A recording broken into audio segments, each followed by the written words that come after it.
9:30.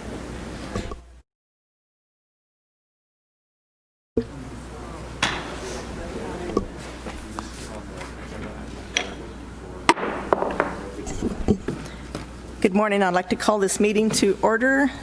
This is July the 6th, the regular meeting of the Board of Supervisors. Welcome everyone this morning. Do we have Supervisor Johnson on the telephone? Yes, ma'am. Okay. Good morning, Supervisor Johnson. Okay, we'll start out with the invocation led by Supervisor Gold and the Pledge of Allegiance. If you'll stand and join us. Please join me in prayer. Lord, we thank you and praise you for this day that you've given us and for this great nation that we live in, Lord. We ask for your wisdom and guidance here today as we lead our county through this COVID crisis, Lord. We pray for the people that have fallen ill that they would be healed quickly. We pray for the families of those that have lost family members and loved ones, Lord, that they be comforted. In Jesus' name I pray. Amen. Amen. Please join me in the Pledge of Allegiance. I pledge allegiance to the flag of the United States of America and to the republic for which it stands, one nation under God, indivisible, with liberty and justice for all.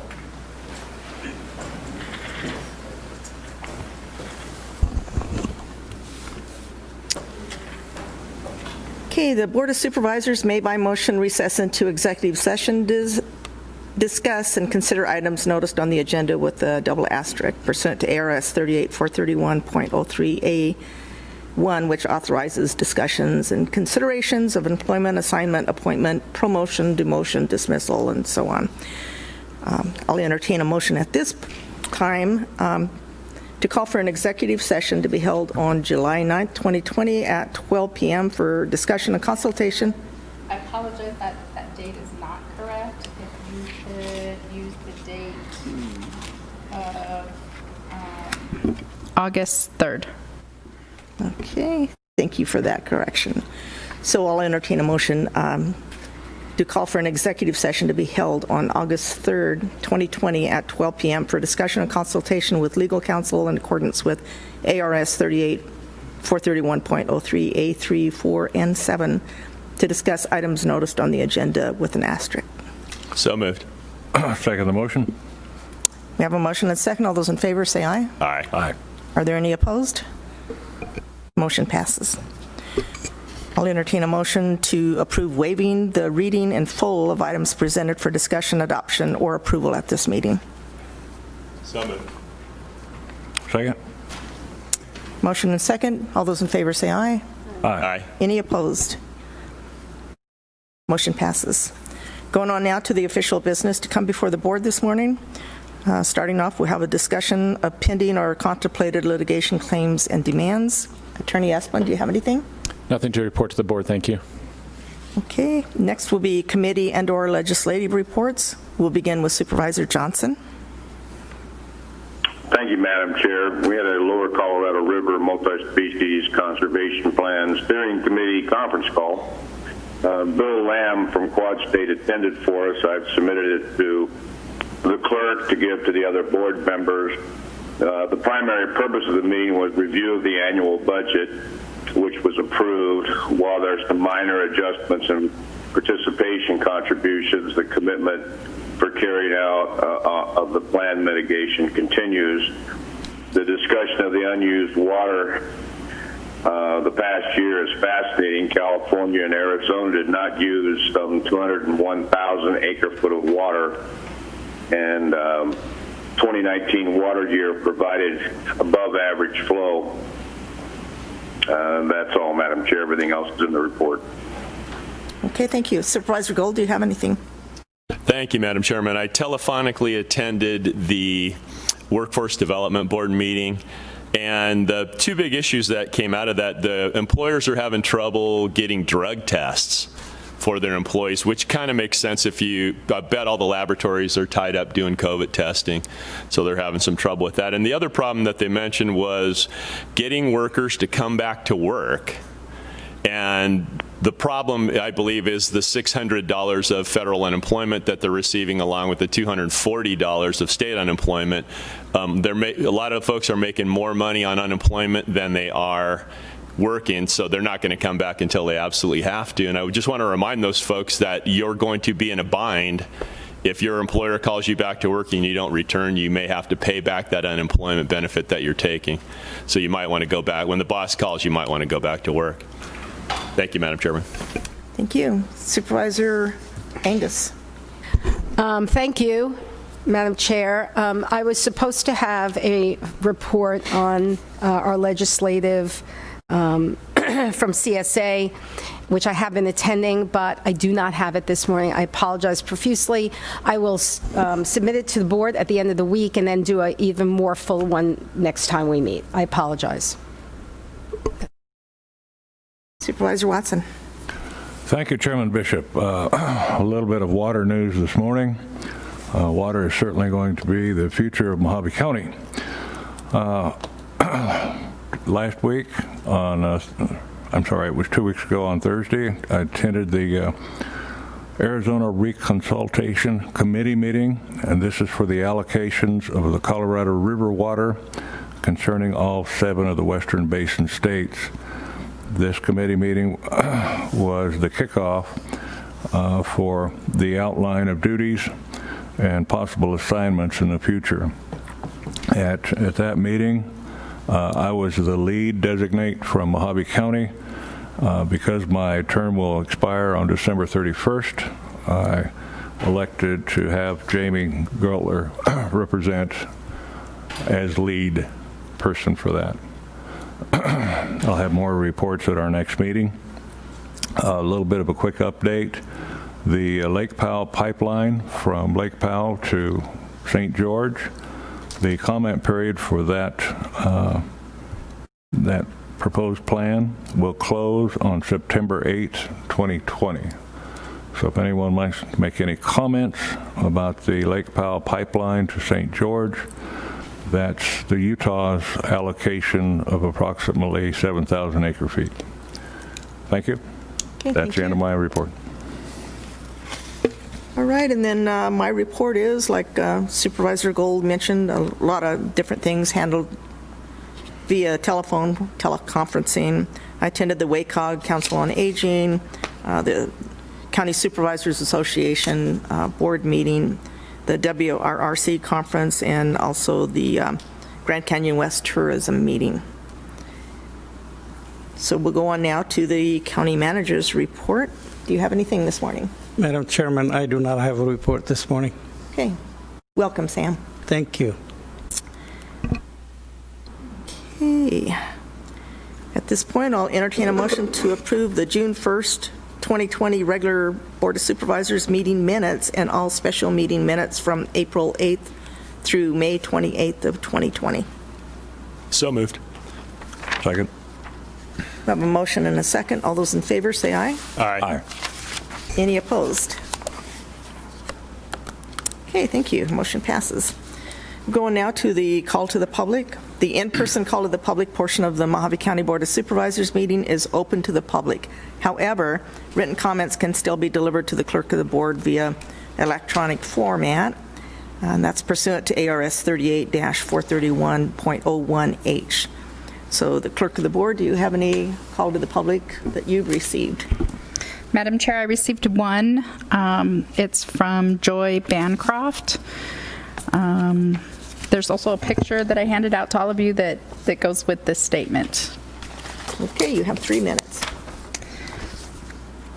Good morning, Madam Chair and Board of Supervisors. My name is Joy Bancroft from Topak Golden Shores. First, I want to thank you all for listening to me every month, and I want you to know every day there is a core group of citizens such as Neighborhood Watch, close friends, committed, engaged residents who get involved, and a lot of social media voices. These citizens want nothing more than for Golden Shores to be safe from crime, a culture of peacefulness, and a well-balanced balanced, meaningful, neighborly environment. So what can you do for us? We need all of you, the Board of Supervisors, to challenge your heads of departments in the county to jump through hoops for the residents or businesses of this county. Be a bulldog. Get things done. Don't let a little COVID change your priorities. We are living in the unincorporated areas with properties that are hazardous, abandoned, overrun with vegetation, filth, or debris everywhere, and completely dilapidated. Lots are full of broken down cars, motorhomes, and junk just piled up, and these lots and properties been sitting that way for years. Just one example, the meth house on Monarch. I have shared this property, including pictures, on at least 3 occasions. This dilapidated property has been sitting there for 8 years. These properties are an embarrassment. It is unfair that the populated cities in this county have their own ordinances and get their things done. We don't have the luxury of an entity in town that we can take care of the problems. So as a bulldog, as some people call me in Golden Shores, we have to fight for attention with emails, phone calls, taking pictures, encouraging residents not give up, to keep pressing to be heard, whether it's on dilapidated properties or crime activity. So please, if I or a resident sends you an email, thank you for responding. Some of the issues are small, but big to us. A shout out and thank you to Jenny Nelson, Sheriff Schuster, Lieutenant Salvino, Todd Davison, and Supervisor Gould for always answering our emails and finding results the best you can. But let's not forget, drug activity continues to plague our community with the same usual suspects. Appreciate the Sheriff's Department coming to our neighborhood watch meeting to hear our struggles. One last thing, our Sanitation District Board has put forward a vote of yes or no to dissolve the board, with some unusual circumstances hanging over this board. If that happens, we understand that $184,000 from taxpayers will go to the county. We ask if that happens, we hope the Board of Supervisors finds a way to give back to our community where it is needed. Oh, and one resident asked me to tell you we need speed bumps on some of our streets. Ha ha. I thank you, as always, for your time. Thank you. Okay, we now have Mike Ganuzio in the audience for call to the public.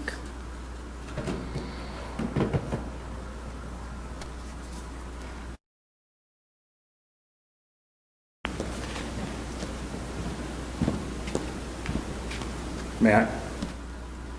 Yes. It's a little hot. It's kind of hot to breathe in it. Good morning, ladies and gentlemen of the board. Thank you for allowing me to speak. The reason I'm here today, my name is Mike Ganuscio, my address 9520 North Bank Street. A few weeks ago, this board was discussing giving our sheriff's office $500,000 for cameras every year. That's a lot of money. I'm sure you all know.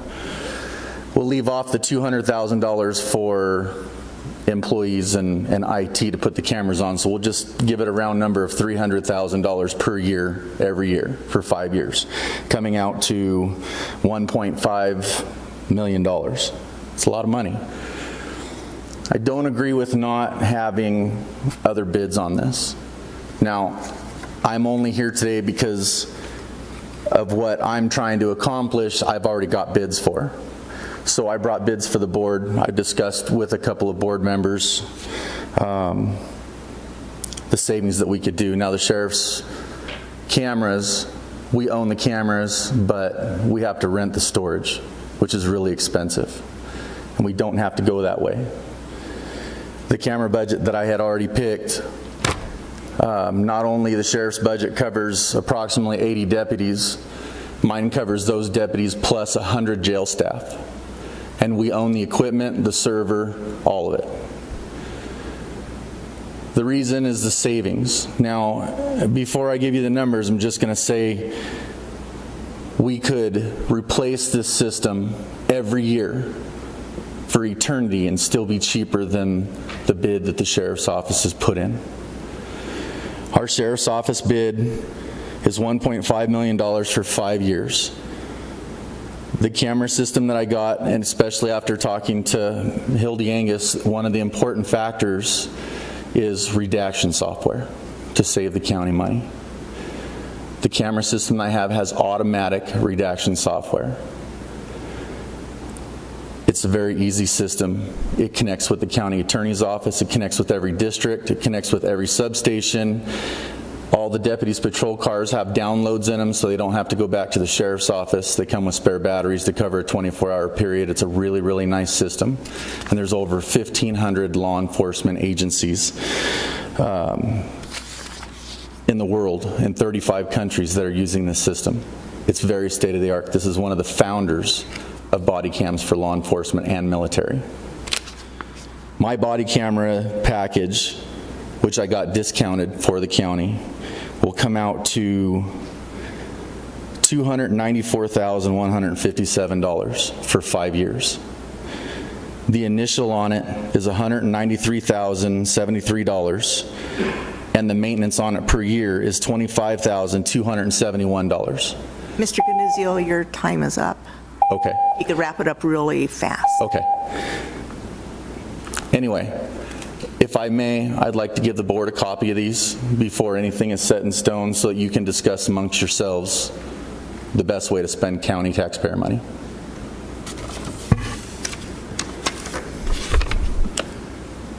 Sorry, let me put my mask on before I approach.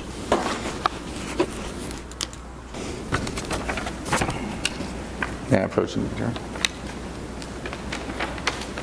Okay, our next speaker will be Mr. Ken Works.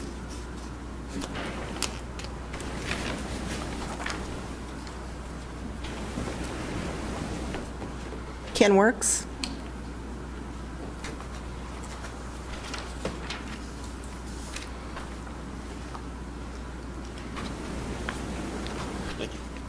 My name is Ken Works. I live in Yucca, 864 P.O. Box 567, zip code 86438. I just wanted to say again that there's problems with statistics during this COVID virus outbreak, and none of them are being properly addressed or sent out to the public in a way that's meaningful. Pools are the big. Here's a Common Ground, a magazine by CAI, a company that helps manage property owners associations. Pools are the biggest challenge, since many are coming to the board with pitchforks demanding that they open because that's the summer routine. Not to mention parents are tired of being cooped up with kids while they try to fake it through some semblance of homeschooling. Liability and extra expenses are a huge concern. Boards and managers need to ask not only can various amenities be opened, but should they? Consulting the association attorney and reviewing the general liability policy is essential, since most insurance providers excluded coverage for bodily injuries stemming from viruses, bacteria, other communicable diseases after the 2006 SARS epidemic.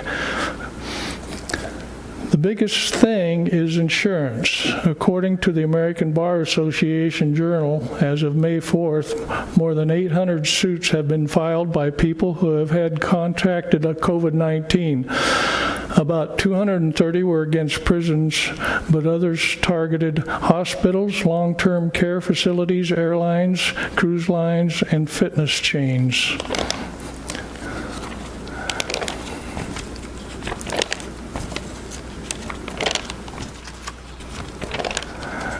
To wrap it up, those opposed, both those in favor of short-term rentals and those opposed speculate as to whether the temporary bans might lead to more permanent restrictions at both the association and municipal government levels. At present, the potential insurance risk related to short-term rentals and COVID-19 are unknown. However, it is an issue that will be extensively explored in the months ahead. Actuarials have to have actual numbers. That's the reason there's no insurance being offered. There's no actual numbers to go by. These bandanas keep the hot air in whatever germs get hung up in the fibers stay there and they're kept active by the wearer. This is an M17 protective mask. This was made to protect the person wearing the mask. Thank you very much, Mr. Works. We appreciate your comments. Thank you. Okay, that concludes the call to the public, so we'll close that and go on to the Board of Supervisors consent agenda. The following items listed on the consent agenda will be considered as a group and acted upon by one motion with no separate discussion of said items unless a board member so requests. Supervisor Johnson, do you have any items you'd like pulled? Item number 60.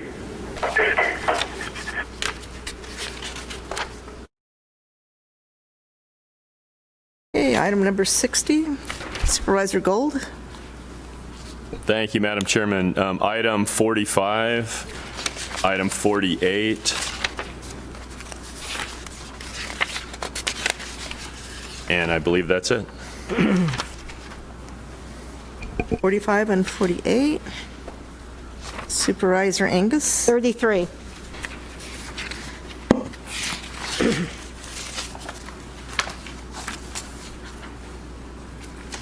And Supervisor Watson. Number 13.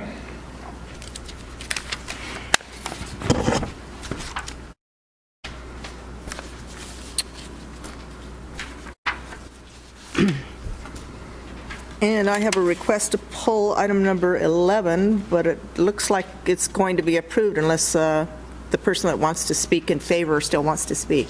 So, okay, do you still want to speak? Yeah, I can stay.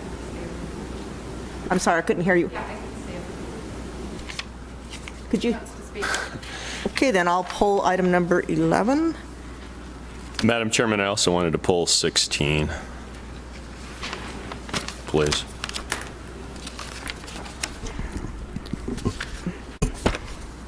Madam Chair? Okay, yes. I make a motion that we approve consent agenda items 5 through 69, minus items 11, 13, 16, 33, 40, 45, 48, and 60. I'll second the motion. Okay, we have a motion and a second. All those in favor say aye. Aye. Any opposed? Seeing none, motion passes, and we'll start with item number 11. This will be approve the adoption of Board of Supervisors Resolution 2020-089, a request for a renewal of a special use permit or on Assessor's Parcel Number 30603, 205A and 205B for a dog breeding kennel in the Golden Valley vicinity. So I do have one person signed up to speak, but I understand Tim Walsh will need this item moved, and he's at the podium. We'll explain that. Chairman Bishop, members of the board, due to a posting error, items 11 and 13 will need to be tabled and, I'm sorry, not tabled, continued to the August 3rd meeting for a public hearing. I believe, I'll defer to County Attorney Esplin, but I believe the board can still accept comments on these, but to hold the actual public hearing, we'll need to schedule that for the August 3rd meeting. Okay, so that includes item 13. Yes. Is that related? No, they're both zoning items. So I know item 13 was also asked to be pulled from the consent agenda. So both item 11 and item 13 will need to be scheduled for a public hearing in August. Okay, thank you very much. Madam Chair? Supervisor Johnson. I have a question. Have all fees been paid? Who's paying the additional fees? I'm sorry, I didn't understand the question, Supervisor Johnson. We have posting posting requirements on these, correct? And fees are paid to do all the posting. Don't they have to be reposted? They will need to be reposted. Unfortunately, due to the holiday, my office mistook the day off on being today rather than on Friday as it was, so they posted it with a July 7th board hearing rather than the July 6th of today. So that, when we posted it out on site, we got that date wrong, and once it was brought to our attention, it was too late in order to post it in time for this meeting. We were required a 14-day or 15-day advance notice on the posting, so we noticed it. I think we had about 10 days left. So rather than those costs will be borne by our office in order to, I guess, to answer the question. Thank you. Okay, thank you, Mr. Walsh. Thank you. Bridget? Even though we won't be making a decision on this today, you can still let us hear your thoughts. Well, this kind of upsets me because you guys did this to me 2 years ago. I'm sorry, I couldn't hear you. You have to pull the mic. You did down. this to me 2 years ago also. This is my 16th time here. This is my 7th renewal, and last year you also said that you had to redo it again. And I have a whole folder of what I went through by being doxxed and slammed and lied about on social media. So, I mean, I have all my postings. They're always up there. They're there. They're still in front of my house, so that's not true. They've been up there for weeks.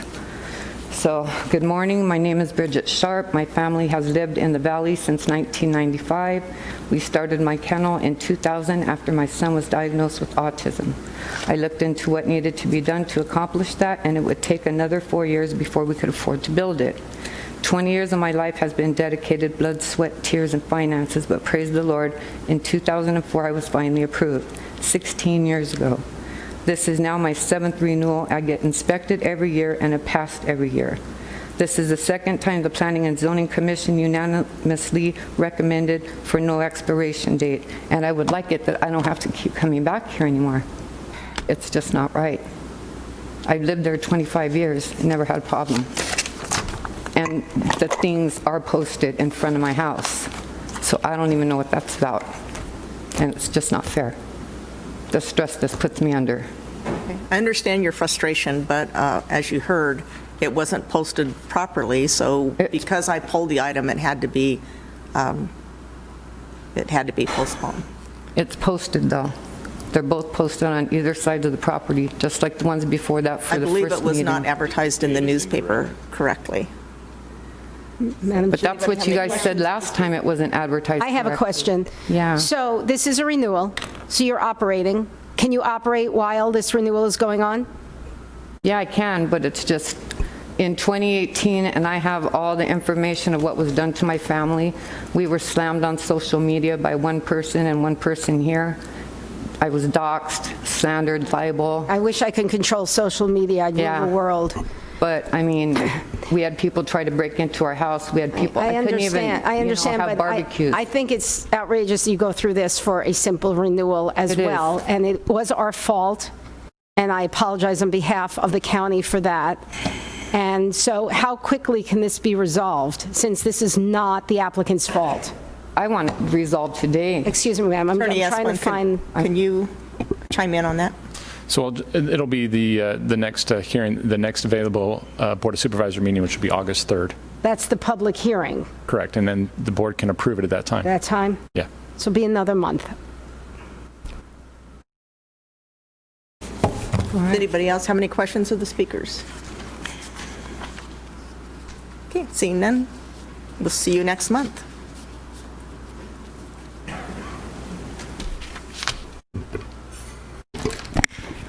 Madam Chair, we will need a motion to continue, though, to that date. Thank you. I need a motion to continue this item to August the 3rd as... Madam Chair, I'll make a motion to continue this item till the next meeting and convey our apology to the young lady for the wrong date being advertised. Okay. Do we have a second? Second. I have a motion and a second. All those in favor say aye. Aye. Aye. Any opposed? Seeing none, motion passes. Okay, did we do item number 10? Was that pulled? I didn't have that down. Okay. Okay, and then item 13, I don't believe we pulled item 13, did we? Yes, we did. Who pulled that one? Okay, Supervisor Watson. This is also a rezone for Assessor's Parcel Number 203-11-025. I believe we need a motion to continue this one as well to August the 3rd. I'll make that motion to continue this item till next month, but I do have a couple of questions. Mr. Walsh?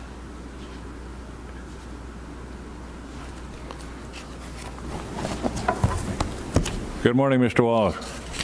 Good morning. How are you this morning? Doing well, thank you.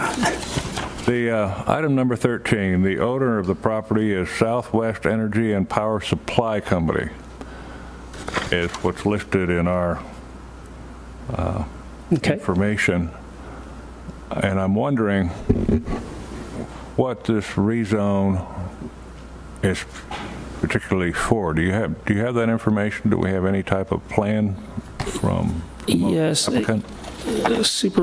Chairman Bishop, Supervisor Watson, included in the packet, we were provided with a site plan by the applicant.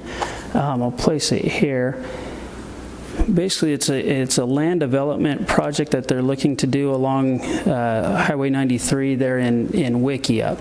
And I apologize, I don't know the details specifically, whether it's Southwest Energy that's proposing these improvements, or if at times what will happen is if a developer is looking to build something, they're looking to purchase a property, they'll want to see that the rezoning is accomplished prior to the close of escrow. So you'll have the owner, and this is speculative, so just to give you an idea of what this could be, but I'll find out and I'll have that information before, but the owner will sign off on allowing this prospective buyer to do the rezone so that they can see that goes through prior to purchasing the land. So whether or not Southwest Energy is actually the applicant for this, or if they're looking to sell the property, I don't know, but I will find out and have that information available for the August 3rd meeting.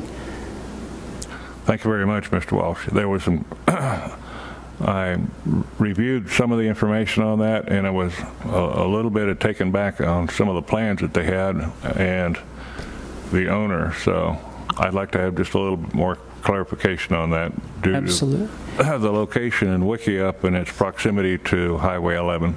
Perfect. Thank you very much. You bet. Madam Chairman, I do make a motion to continue this item till next meeting. Second. Have a motion and a second. All those in favor say aye. Aye. Any opposed? Motion passes. Going on now to item number 15. This is pulled by Supervisor Watson. This will be set in as a board of directors for the 16. Oh, okay. My apologies, Supervisor Gold. So setting as a board of directors for the Mojave County Flood Control District, approve and authorize the chairman to sign the National Flood Insurance Program's community certification form. That's the information for 15, I pulled 16. Okay. I thought I put 15 down for you, Mr. Watson, but I guess I thought that was 13 and wrote down 15, so my apologies. Okay, going on now to the correct item pulled by Supervisor Gold, number 16. It's to be approved the change order number 32 to the original contract for Surbat landfill in the amount of $199,417 for the purpose of completing roadway access and extend utilities for the new Surbat landfill office, scale house, and transfer station. Thank you, Gold. Madam Chairman. Mr. Walsh, was this originally in the scope of the project? It was not. If I may, sorry, Supervisor Gold, Chairman Bishop, this is a change order to the original contract with Gamby Disposal. So what can be sometimes misleading is change order 32 is to the original scope of the project of the contract with Gamby Disposal, who is our contracted operator out there. So This portion was not included in the original scope. What we've got going right now are a couple different things. We've got cell 6 that's being currently under construction, and cell 6, the cost of that was incorporated into the fees that are charged at the landfill and are paid to, a portion of which are paid to Gambia Disposal for operation of that landfill. So the construction of cell 6 is part of our contract with them. In order to construct cell 6, the office had to be moved, and change order 31, which came before the board previously, moved the office outside of the area of cell 6. So it moved outside so that we could construct cell 6. What it did not, it include the construction of cell 6 and then some on-site work in order to get access to those office buildings. What this change order here does is it's the right-of-way work and it's the underground utilities coming into the site. Initially, we thought that we'd be able to do overhead utilities to the site. However, because that road services the mine, the large equipment going up to the mine, that overhead connection was no longer feasible. So we were required to put those utilities underground. So that is a big chunk of the change order is both the right-of-way work, making that the improvements to the right-of-way and bringing that access to the right-of-way, and then the underground utilities, and the final portion is a new scale. One thing that we've seen at the landfill is due to the increase in activity out there, having only one scale has really slowed down the efficiency there. Trucks are weighing in, dumping, come back, weighing back out. By having two scales, we'll be able to make that process a lot more efficient. So this is an additional scale then to speed up the whole operation? Correct. Okay. Yep. Did we not have utilities to that landfill before? We did have utilities to the current location, coming up a different route. Now that we're moving the office closer to Mineral Park Road, we'll be bringing the utilities off of that site. Okay. Thank you, sir. Thank you. Okay. Any other questions? Okay. I'll entertain a motion. Madam Chairman, I move that item 16 be adopted. Okay, we have a motion. Second the motion. And a second. All those in favor say aye. Aye. Any opposed? Motion passes. Going on to item 33. This is pulled by Supervisor Angus. Approve the award of the following pre-qualified indigent defense attorneys for indigent defense services. Supervisor Angus. Thank you. Is Blake here? Okay. So how I understand this is that these two people who now have the law offices of Ashley and McPhillips, they were employees here at the county, one actually very long term, and they were terminated, not let go, they were terminated. And now they have started their own business, and now we hire them back on a contract where they make more money.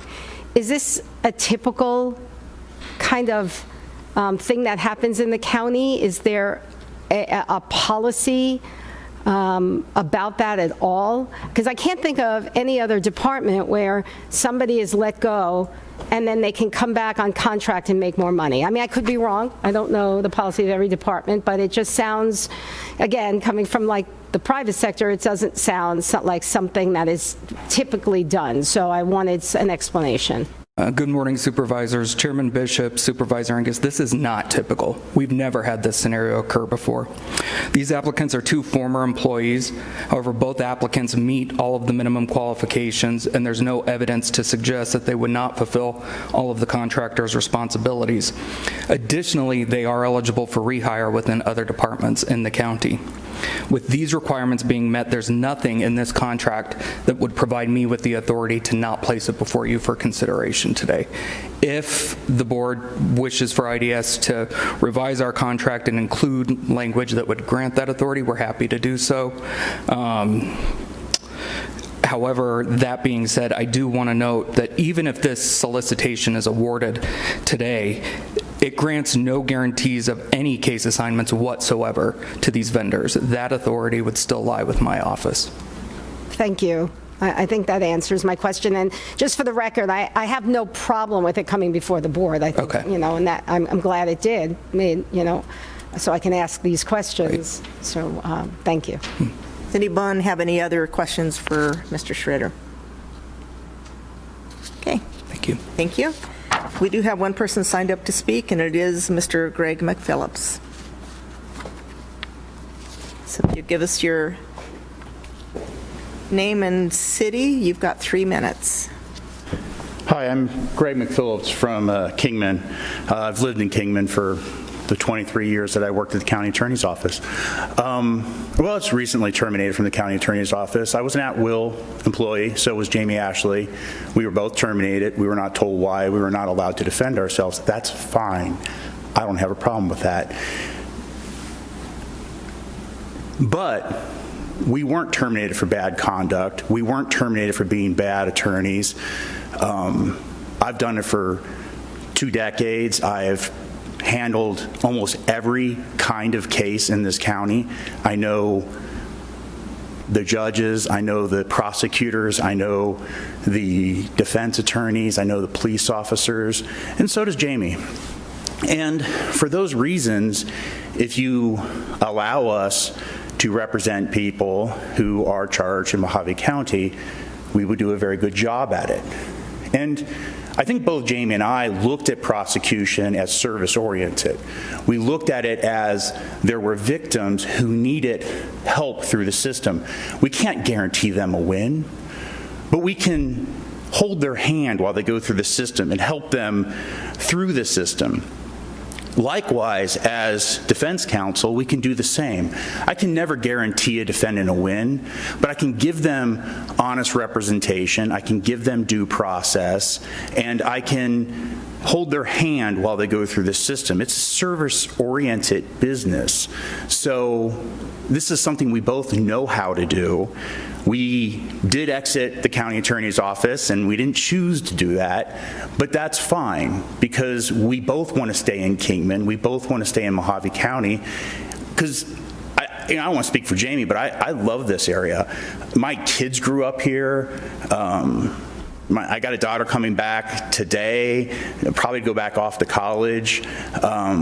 This is my town, and I believe this is my town, and I think starting a business here is our investment in this town. That all having been said, is there any questions for me about any concerns you have about us? So I will ask the board if they'd like to ask any questions, but you do have 1 minute left if you want to sum it up, or we'll just go right into... That'll work. Thank you, though. Okay. Supervisors, do you have any questions of the Mr. Phillips? I have a question. Supervisor Angus, go So ahead. as I understand it, you were a prosecutor. Yes, correct? ma'am. You were a prosecutor, and now you're going to be acting in the manner of a defense. Yes, ma'am. And so you were here for 23 years as a prosecutor, and now you're going to be defense. Yes, ma'am. Okay, that's all I want. Okay, any other questions? Supervisor Gold. So, sir, you have no idea why you were terminated? Oh, I have an idea. Okay. Look, when I was in there, I wanted to talk about it, but, I'm at will, and I get it. They don't want to talk about it. That's fine. They don't have to tell me, but I have an idea. Definitely have an idea. So, I'm assuming you do not believe that you were let go for incompetence or anything that would reflect on your ability as an attorney? Correct. I was not let go for incompetence or anything that would reflect on my ability as an attorney. It's not stuff in the application, but a couple years ago, Matt Smith put me up for County Attorney of the Year. Maybe it was even closer to 10 years ago. I got that for the Prosecutor of the Year for the state. When I left the office, I was handling first-degree murder cases, molest cases, sexual assault cases, some of the more important cases, major crimes. So I have a lot of experience in that area, and so was Jamie. Neither of us were terminated because of our competence, and I think when you give us a chance, you'll be very happy with us. How are public defenders assigned cases? Public defenders or IDS? Because I'm not a public defender. IDS. Well, what's going to happen is when a person is indigent and they cannot afford an attorney, they're going to be routed. I think in this county it gets routed to IDS, and IDS does all the choosing, but it's going to go to the public defender's office first.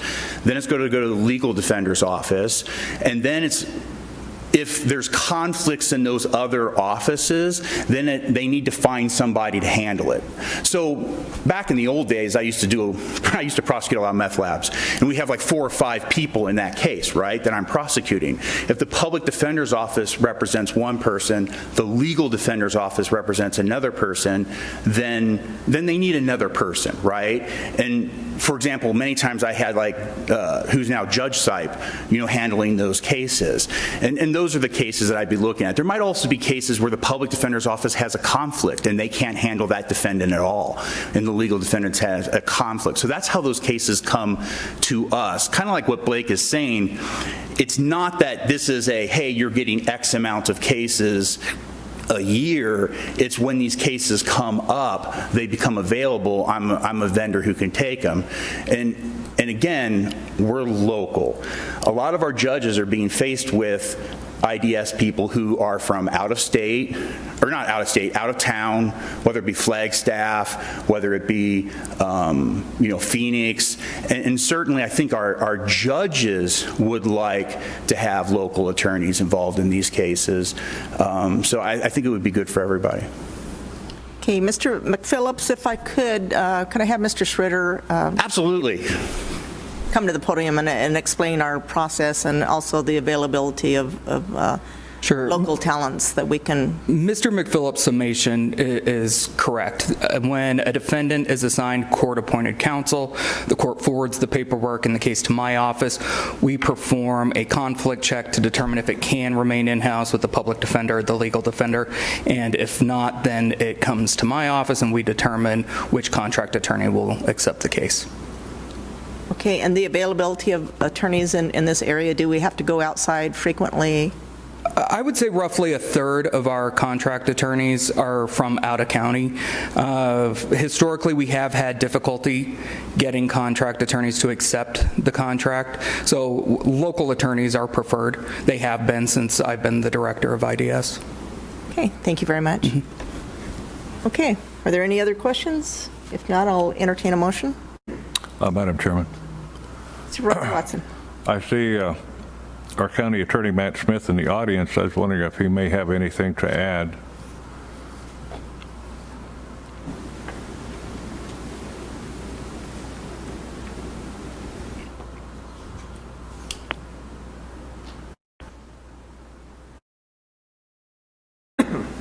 Morning, Mr. Smith. Good morning, Board. Chairman Bishop, members of our distinguished board, our new county manager, Mr. Alters, who I only met telephonically, and of course, Deputy County Attorney Ryan Esplin.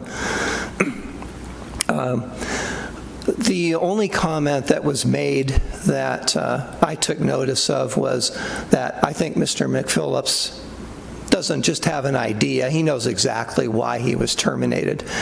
However, what Mr. McPhillips presented to you was very accurate.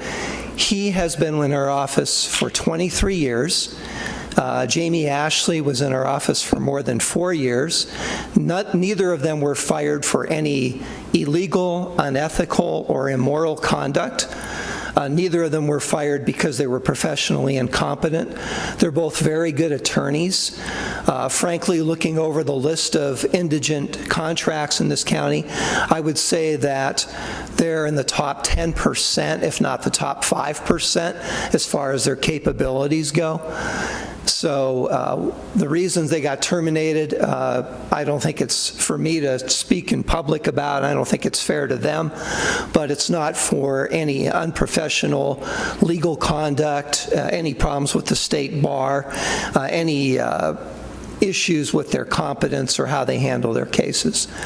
And if anybody has any other questions, I'd be more than happy to answer them. Okay, thank you. Any questions? No more questions. Thank you, Mr. Smith. Thank you. Thank you. Okay, I'll entertain a motion if there's no further comments. Motion to approve? Second. Have a motion and second. All those in favor say aye. Aye. Any opposed? Aye.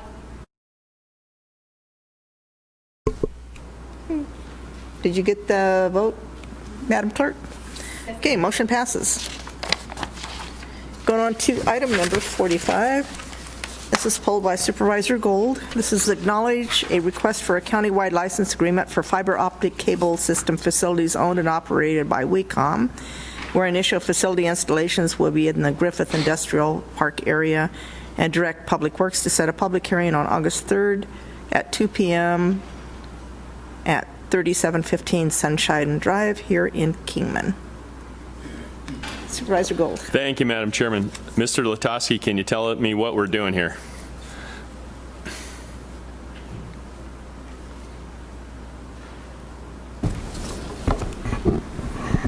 Good morning, Madam Chair, members of the board. Public Works has been requested by WECOM to enter into a fiber optic license agreement.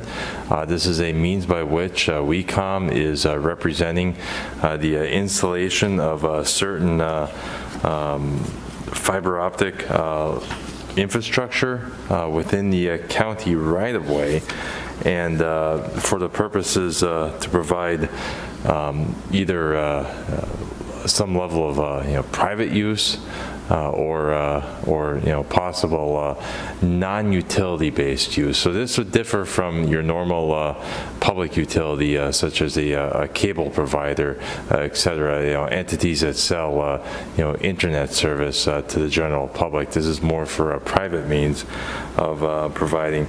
And at this point, while most all our licenses do provide for coverage county-wide, so it can be just a blanket license for occupying rights-of-ways. We have understood that WECOM is initially proposing to place about 10,000 linear feet of fiber optic line and about 30,000 linear feet of fiber optic line by aerial means, so utilizing the existing electric or telephone pole infrastructure, but about 10,000 feet subsurface. We have established, and actually I personally took a specific approach to this kind of unique arrangement, whereby we are establishing a $2,500 initial annual fee that will be CPI adjusted, and it reflects 10 cents per linear foot. And this is a yearly annual fee, 10 cents per linear foot of subsurface occupancy and 5 cents per linear foot when the occupancy is aerial. So it's for private, at this point, for WECOM's personal business use. Okay. Is that anything to do with item 48? They are mutually exclusive, and item 48, and I take it that we'll get to that individually, but that is for a similar type of initiative by that particular group, ZAO, whereby ZAO is providing certain fiber services to adjacent properties in the Griffith industrial area. So again, not representing that the entity is providing general utility service to the general public, but more business to business type of connections. So this is not a county-wide proposal then? Correct. Supervisor Gould, the license does reflect it can be applied county-wide, but in most all instances, these entities typically are focused on a specific area. It's perhaps in case of WECOM's case, they may have infrastructure that they're trying to connect with a hard fiber to better serve or provide redundancy. So it's for their own personal business use or like a business-to-business use. So it doesn't limit anybody else doing that kind of an operation anyplace else in the county other than that particular street? Correct, and that's the distinction with the license, that this is specific just for the permission of that private business to occupy the public right-of-way with their infrastructure. The only thing limited would be the space being occupied, and should some other entity wish to occupy the right-of-way, of course, due diligence in providing adequate space in between the various infrastructure. Thank you, sir. Thank you. Chairman Bishop, if I can just chime in on that last question, it is a non-exclusive license. Okay. Any other questions? Okay, do we have a motion? Madam Chairman, I move that item 45 be adopted. Second the motion. I have a motion and a second. All those in favor say aye. Aye. Any opposed? Motion passes. Going on to item number 48, also pulled by Supervisor Gold. It's be acknowledged that a request for a county-wide license agreement for fiber optic cable system facilities owned and operated by Zano Group, where the initial facility installations will be in the Griffith Industrial Area, and direct Public Works to set a public hearing on August 3rd at 3 p.m. at 3715 Sunshine Drive in Kingman. Mr. Latosky, you want to expand on this one a little bit, please?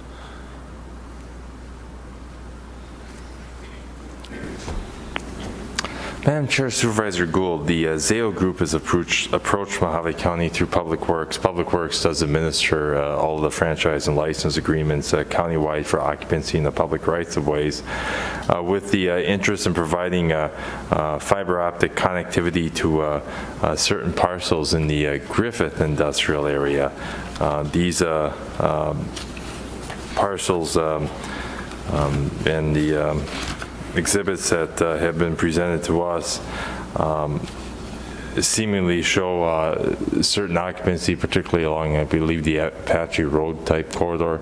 And to the best of our understanding, this is a privately owned and operated fiber optic line that would provide more like business-to-business connectivity to adjacent properties in the Griffith industrial area. So this is also not a county-wide proposal? That's correct, yes. It's non-exclusive and not representative of any delivery of a public utility. Okay, thank you, sir. Thank you. And this just sets a public hearing. This is an approval, correct?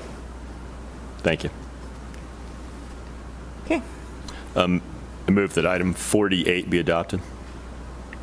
Okay, we have a motion Second the motion. and a second. All those in favor say aye. Aye. Aye. Any opposed? Motion passes. Item number 60 was pulled by Supervisor Johnson. This is be to approve the cancellation of the August 4th, 2020 election of the precinct committee persons and appoint them into the positions filed for. Supervisor Johnson, we have Alan Temperate. Thank you, Madam Chair. Alan Temperate's heading to the podium for you. Excellent. Excellent. Thank you. Good morning. Good morning, Chairman Mr. Bishop. Temperate, Go ahead, Mr. Supervisor Johnson. Thank you.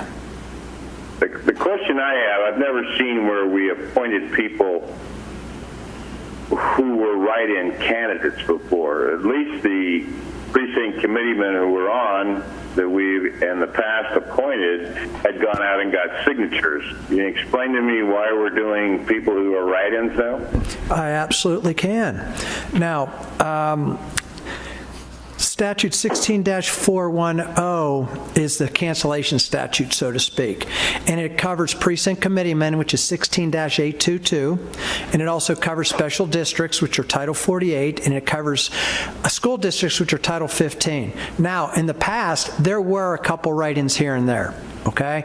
It just didn't jump out because to get signatures for a precinct committee person is really not that difficult to appoint. It's a maximum of 10. Some places you only need 2. It depends on the amount of registered voters are in an area. There's a formula. Well, with the COVID-19 hitting, there was a real concern about how are we going to go out and get signatures to do so. So I seen across what people submitted them in, certain areas people went out and got nomination petition signatures up to their 10 or whatever was required, but many other ones went up and got just a nomination paper, which is totally legit to do. So in other words, it's not the preferred method, but it is a method and it's legal to do so. So I have never seen so many write-ins, but I'm very glad that they did so write-in candidate paperwork so they could actually fill these positions, because these positions are filled as the other ones, as when somebody's canceled out an election, they're appointed with all the vestitures, if that's even the correct word, but all the really cool things that go along with being elected. That's it. I don't know that I'm buying that, Mr. Temperate, but shouldn't these people be duly elected and not appointed? They are duly elected. It's just the terminology, but they will all receive, every single one of them, a certificate of election and not appointment. The certificate as being elected in 16-410B talks about that they are deemed as elected. It's just the terminology that goes up and says in front of the board, put them in, they use the word appoint, but they are elected by all means. Those are the only questions I had, Madam Chair. Okay, Ellen, I have a question on item number 5 and 6 that we already approved for the appointment of several of these. How is that different? Well, there's the difference between number 5 and 6 is the party chairman bring in front of the clerk of the board whenever they feel is the right time to do so, appointing of vacant positions.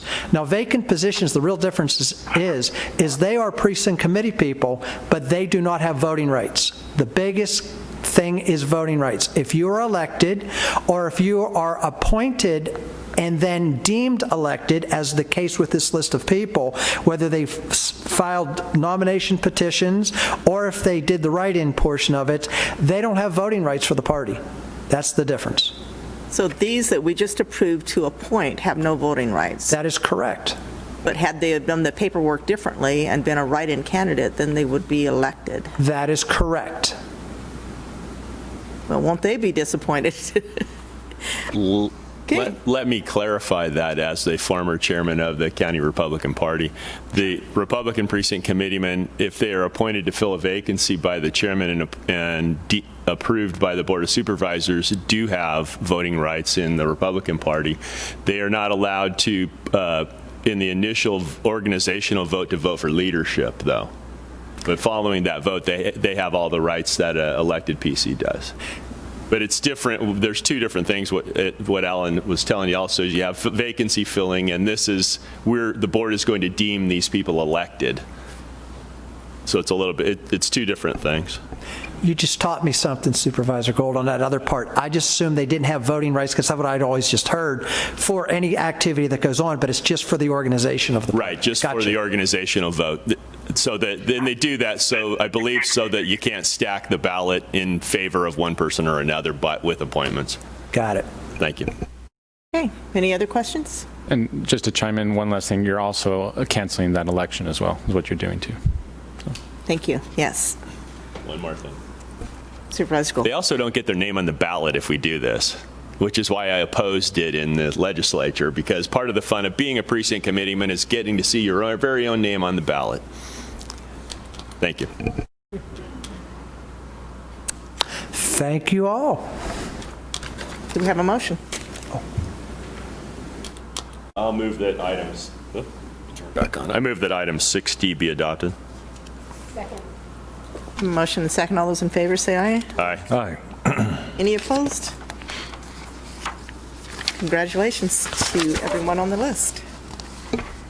Okay, I believe that concludes our items, so we'll move on to the public hearings.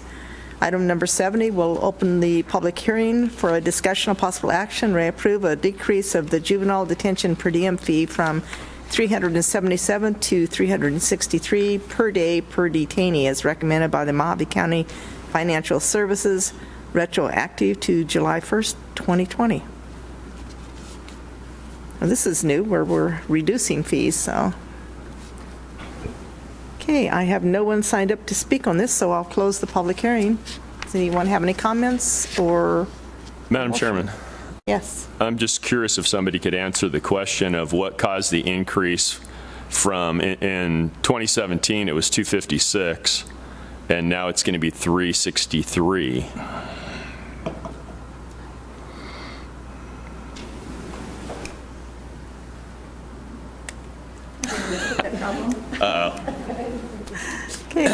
That's the new malfunction of the COVID, is the earring hung up in the mask. So we have our finance director coming to the podium with a slight problem there that's just been remedied. Thank you. I do enjoy this so much.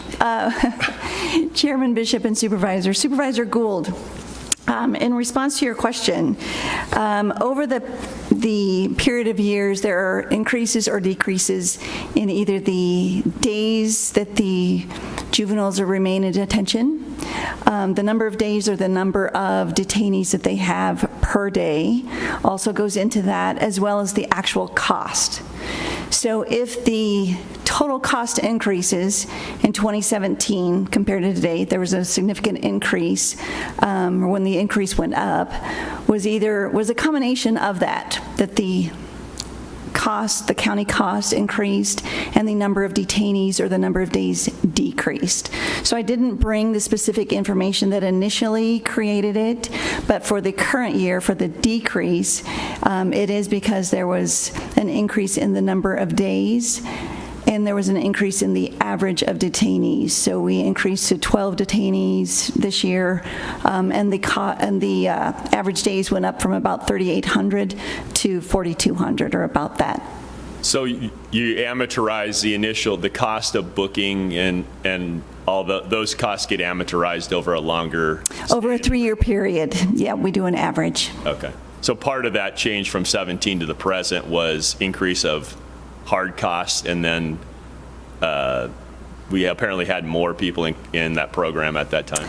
Yes, and I do have some data. Let me look at it really quick on the number of people.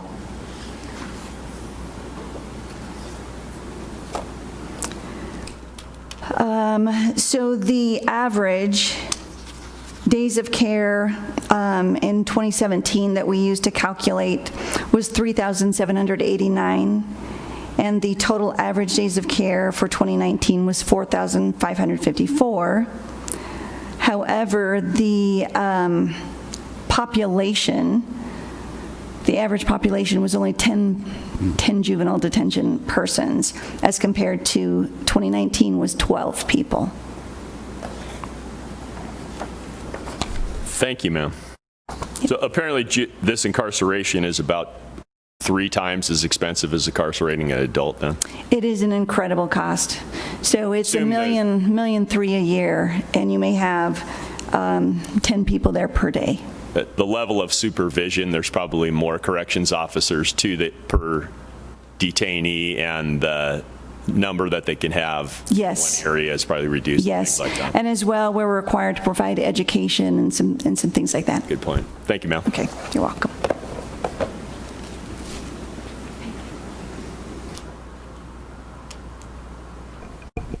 That is all. Okay. I'll entertain a motion.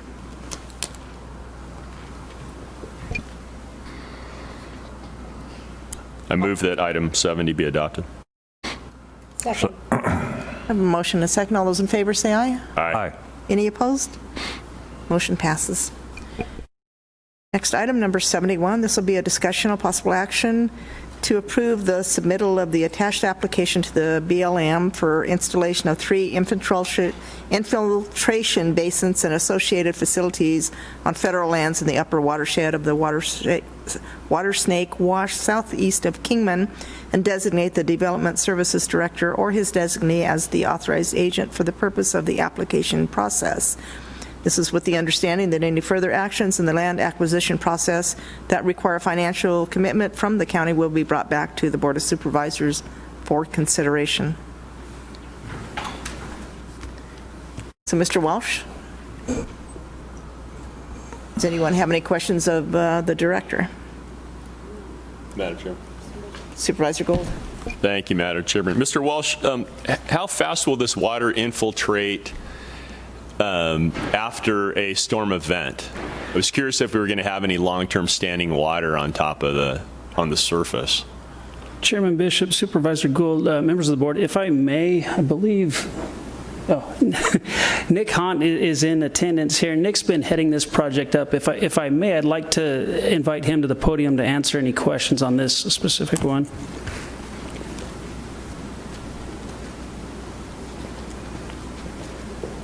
Good morning, Mr. Hunt. We've certainly been looking forward to this day. Good morning, Madam Chair, Supervisor Gould. If I may, I appreciate the question, and if you have any more questions, this is a pretty technical issue. As you know, the Wallapai Valley Basin got into a situation in the past few years with the agricultural developments where we have a negative water budget, and we are studying that. And of course, that's going to be answered in the coming month or so. But these infiltration basins are basically a kind of detention basin that is also have the double purpose of infiltration, will provide some mitigating measures. It will provide an inflow into the aquifer. So with that, it will make the aquifer last a little longer. Now, to your specific question, how fast will it percolate? We picked these sites specifically because these are the best locations and it will probably percolate the fastest. So most of the water supply for the Kingman sub-area of the Wallapai Basin comes from the Wallapai Mountains, Peacock Mountains, and the Sorbet Hills. But most of it comes from the Wallapais. So this is one of the major washes, the Rattlesnake Wash, that has 3 branches there.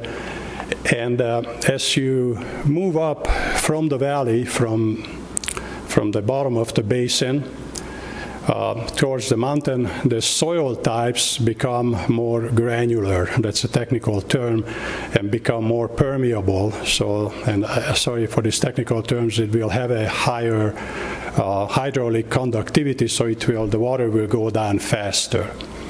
So down at the valley bottom, it's very clayey, and not much goes down, or actually nothing goes down. That's what we found.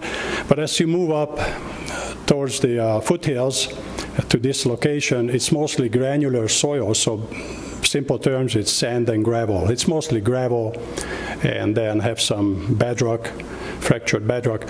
So the water will go very fast.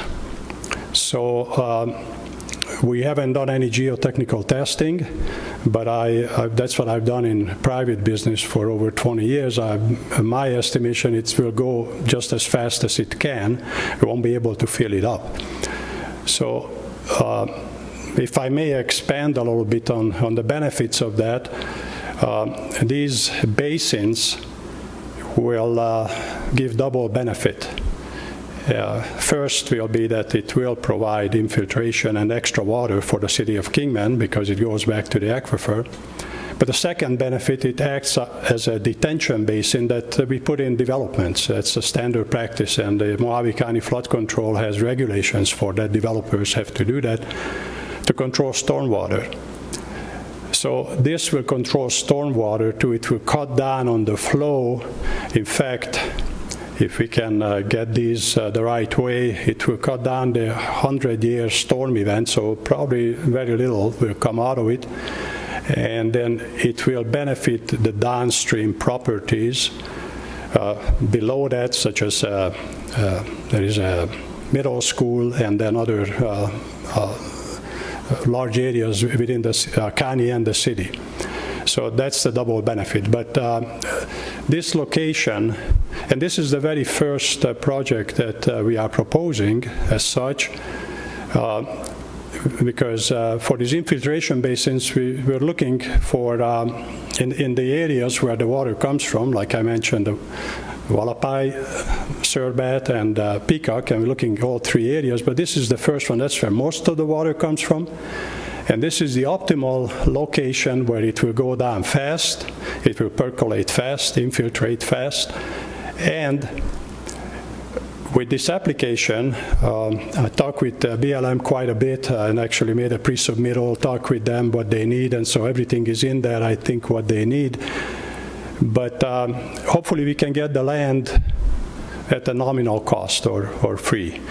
So right now there is no cost involved with this. I just want to emphasize, we're just asking the board to allow us to make the application. And this is going to be a process for BLM.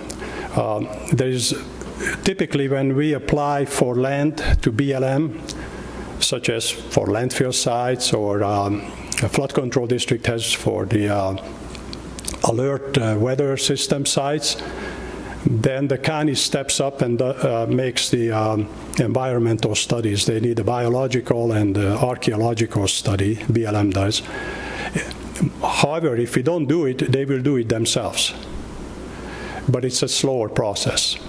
So this is what we're proposing. We just make the application, let BLM do their own studies at their own cost, and then once it's approved, then we will come back to the board and ask to take those properties, and it might be some nominal fees, it may not. We'll see their conditions. And then once we have the land, then we will come back to the board again and then develop the projects, such as making the final engineering design. Right now we have a conceptual engineering design that you see in the packet, but it's not final. And then after the engineering design is approved, then we'll come back again and then find some funding for construction, which could be in a form of grants. And we're looking into that too. So I gave a little long answer, but I appreciate the opportunity to explain this. And if you have any more questions, I'd be happy to answer it. Madam Chairman. Sure, go ahead. So Nick, you mentioned that there was 3 branches of the Rattlesnake Wash. Is that why we have 3 ponds essentially, or retention basins in the project? Yes, Supervisor Gold, actually we did study that quite a bit, and actually did a hydrology study of all the washes. So we got a grant through FEMA to study all the washes around this basin, and then so pretty much flood control has the numbers. And then we specifically went back to these washes and studied them, how much water can we get. So we identified these 3 branches of the Rattlesnake Wash as the most productive.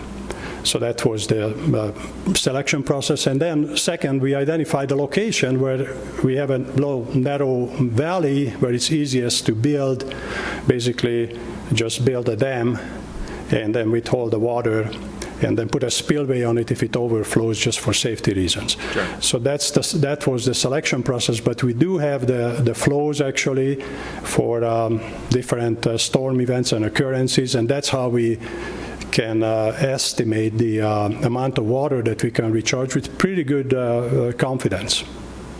Do you have any trouble with these kind of projects silting over time?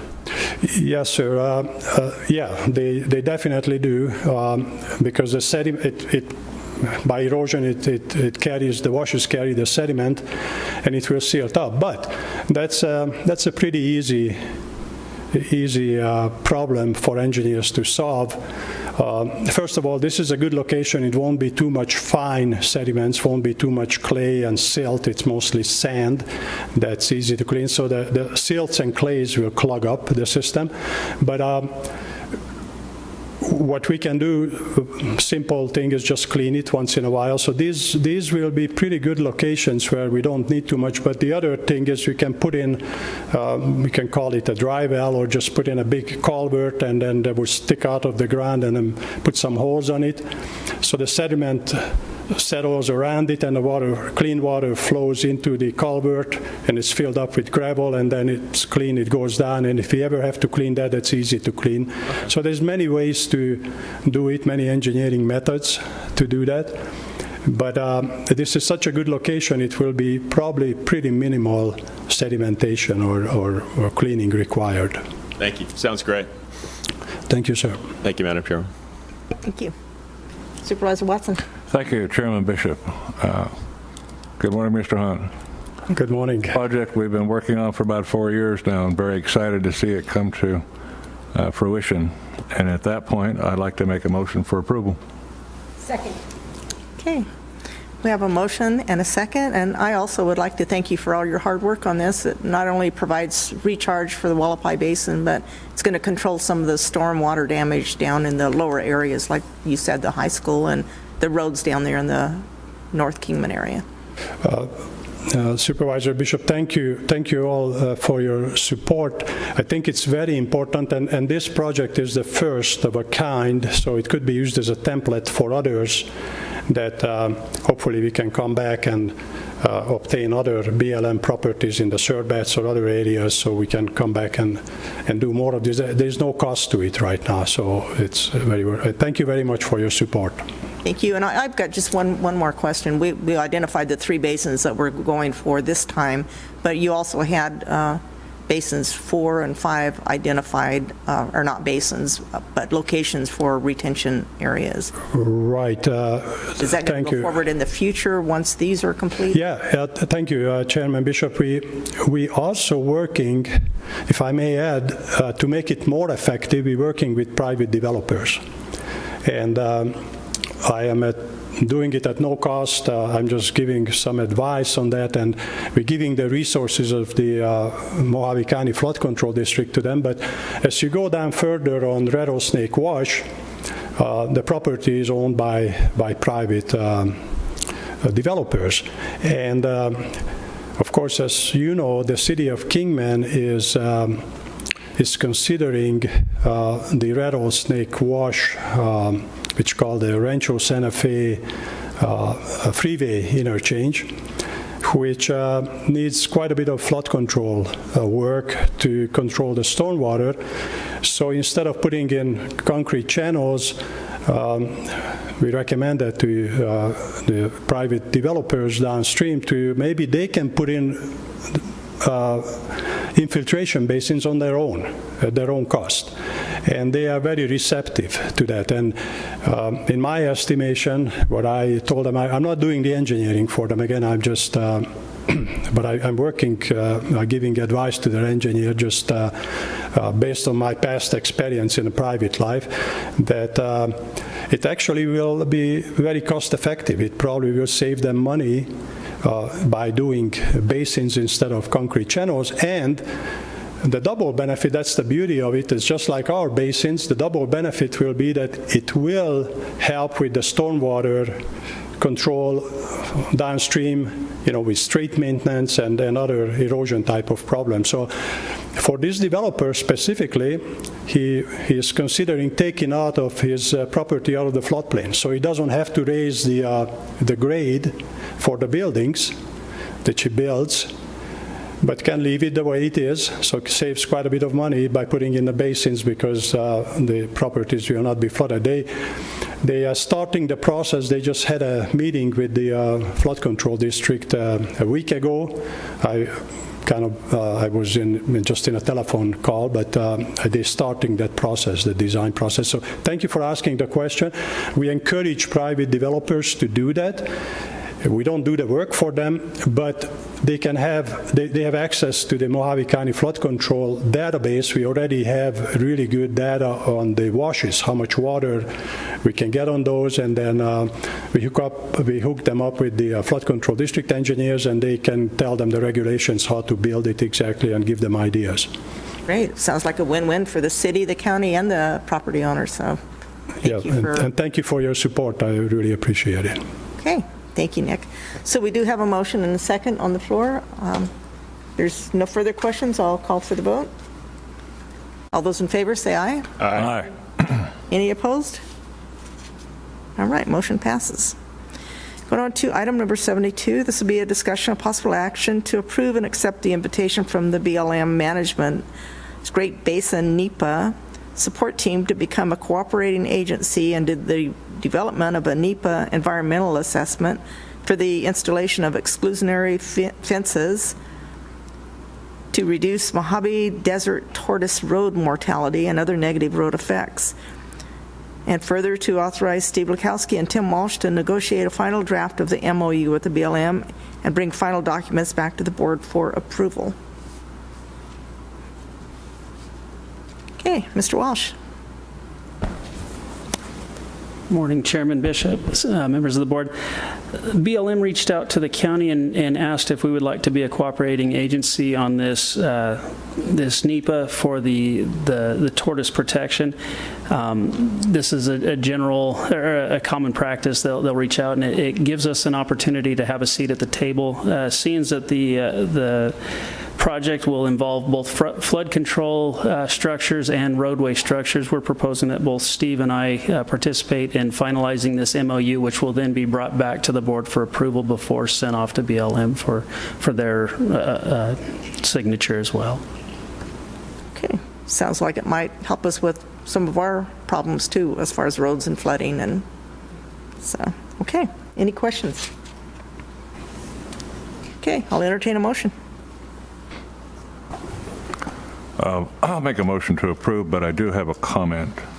Okay, go ahead. And this misnomer of cooperating agency is a confusing issue for many, but it does give us an opportunity to voice our intentions, objections, and ideas. Although normally when one considers cooperating, you think of joint efforts and responsibilities and input and outcome. But in this case, government cooperating agency is only that of a one-way communication. But I do make this, support this to make a motion. Okay, we have a motion on the floor. Is there a second? Madam Chairman, I would like to echo Supervisor Watson's comments on cooperating agencies as I second his motion. Okay, we do have a motion and a second. All those in favor say aye. Aye. Aye. Any opposed? Motion passes. Item 73, this will be a discussion of possible action to approve the adoption of Board of Supervisors Resolution Number 2020-095, accepting Shinnerup Road from Aztec to Colorado, a total length of 3 miles into the Mojave County Road Maintenance Program as a paved roadway in the Golden Valley area. So this road is in my district, and we've been very anxiously watching the improvements, and it's now completed. And if there's no discussion, I'd like to make a motion to approve. I'll second the motion. I have a motion and a second. All those in favor say aye.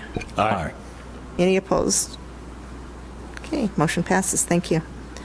Next item, number 74, this will be discussion, possible action to acknowledge the receipt of and refer to Public Works a petition filed pursuant to County Ordinance 2016-09 to consider including in the Mojave County tertiary road maintenance system, subject to meeting all requirements and subsequent board approval, on approximately 0.6 miles section of Smoke Tree Road from Ranch Road North located in the Sohi area. This is also in my area, and it's going to be a very welcome improvement if they get this through. So I make a motion that we approve just referring this to Public Works. I'll second the motion.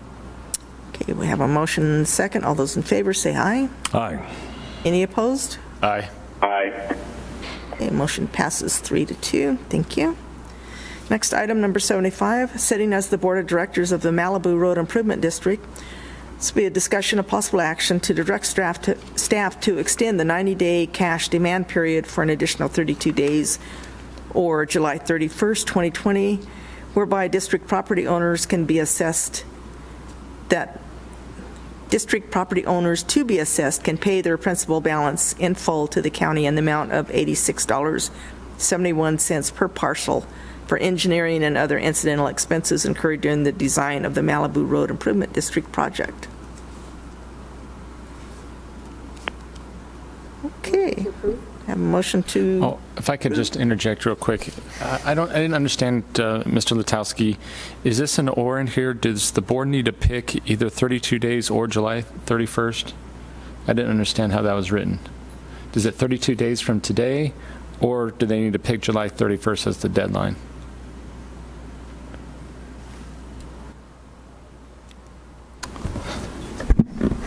Madam Chair and County Attorney Esplin, that is a great question. When the board established the original 90-day period, it actually ended on June 29, 2020. So actually the cash demand period is closed, and the calculation is from June 29th. We didn't reflect that in the motion. We indicated that in the summary. So it actually is both. It satisfies July 31st as well as the 32 days. Thank you. Okay.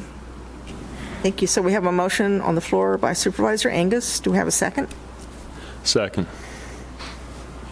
All those in favor say aye. Aye. Any opposed? Motion passes. Item 76, this will be a discussion of possible action to approve the adoption of Board of Supervisors Resolution Number 2020-096, that Anasazi Drive from East Fleet Street to North Anasazi Place, a length of approximately 300 foot, and located in the Arizona Strip, be accepted into the Mojave County Regular Maintenance Program as a paved road. Madam Chairman. Supervisor Watson. This is in District 1. It's a huge project, 300 feet. I'd like to make a motion for approval. Second. I have a motion and a second. All those in favor say aye. Aye. Aye. Any opposed? Motion passes.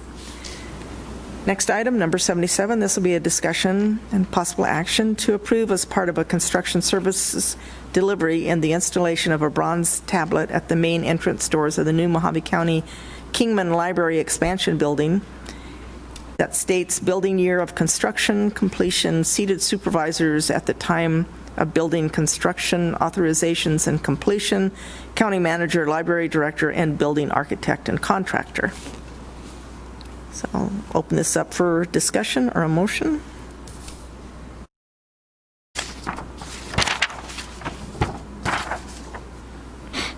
Motion to approve? Second the motion. Okay, we have a motion and a second. All those in favor say aye. Aye. Aye. Any opposed? Okay, motion passes. Next item, number 78, this will be a discussion and action to approve as part of the construction services delivery and the installation of a bronze tablet at the main entrance to the Mojave County Law and Justice Center, New Kingman Superior Court Building on Spring Street in Kingman, that states building year of construction completion, seated supervisors and presiding judge at the time of the building construction authorization and completion, county manager and building architect and contractor. Motion to approve. Oh. Supervisor Johnson? How come we're leaving the clerk of the court off that? Well, that's a good question, and I personally think the clerk of the board should be added to this. She's been the clerk of Superior Court for 30 years and certainly been a big part of this project. I would make a motion to approve with the addition of the clerk of the court. Okay, I need to withdraw mine then, and then you can go on. So I withdraw my original motion. Okay, Supervisor Angus has withdrawn her motion, and Supervisor Johnson, can you state your motion again? I move to approve with the addition of the clerk of the court. And I'll second the motion. Okay, we have a motion and a second. All those in favor say aye. Aye. Aye. Any opposed? Motion passes.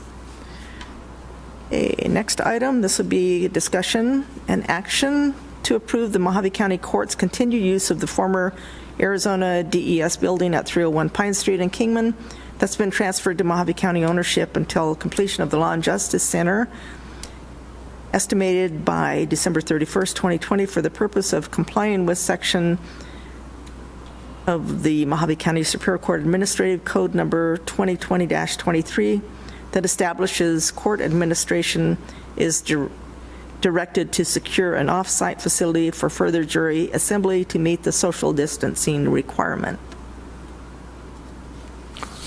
Madam Chairman, I'll make a motion to approve. Okay, we have a motion. Do we have a second? Second.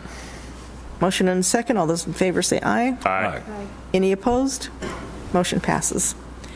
Next item, number 80, this will be a discussion of possible action to appoint the county manager Sam Elters to the following positions. Number 1, ex officio member of the Mojave County SIR EBT Board, pending consideration of any future eligible voting trustee vacancies by the board.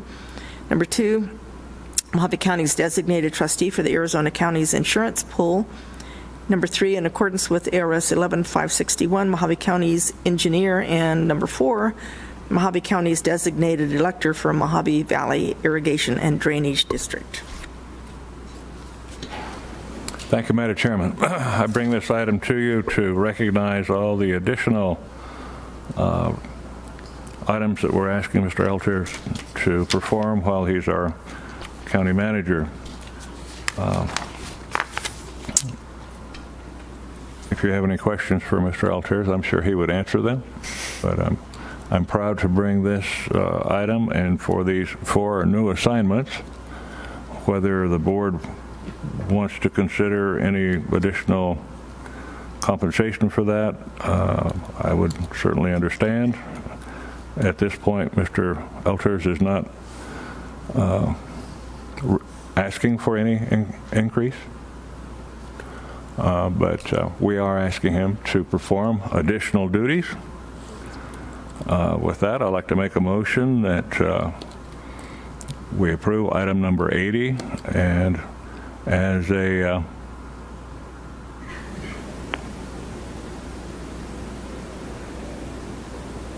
thought, I think it's only our best interest to include somewhat of an increase in Mr. Elters because of his additional responsibilities, but he's not asking for that, so I'm asking the board if there's any consideration for that, but I'll make a motion for approval. Okay, Supervisor Watson, I'm a little confused with your motion. You made a motion to approve, and then you kind of discussed it, and then made another motion. So can you clear it? No, I'm motion to approve. Okay. Discussion, possibly, for any additional compensation for the 4 additional items that we're asking him to approve. Madam Chair? Supervisor Angus. Discussion. When we went through the interviewing process, I do believe we talked about the county attorney, I'm going to give him something else, the county engineer, and that was fine, and that would be the biggest thing. The other ones are just sort of parts of the job of being a county manager. So unless it's something that has been requested, I'm ready to vote on the motion as stated. Okay. Any other discussion? Madam Clerk, do you have the motion down? Motion is to approve item number 80 as described. Second. We have a motion and a second. All those in favor say aye. Aye. Aye. Any opposed? I guess we forgot to ask you if you're willing to accept. This is your mission, should you choose to accept it. Madam Chair, I'm happy to accept. Thank you very much. We appreciate that. Okay, item number 81, discussion of possible action, evaluation and continued employment of Roger Galloway as the Mojave County Communications Director at an annual salary of $78,322. That's range 25, step 4. Madam Chair. Supervisor Johnson. Madam Chair, as you know, I didn't support the hiring of a public information officer, but Mr. Galloway came in and filled in interim for us for a 6-month period. I would assume that we would pay him what we were paying the person before and not this reduced salary. Okay. Thank you very much, and I think Mr. Galloway is ready to come to the podium. I think he has something he would like to say.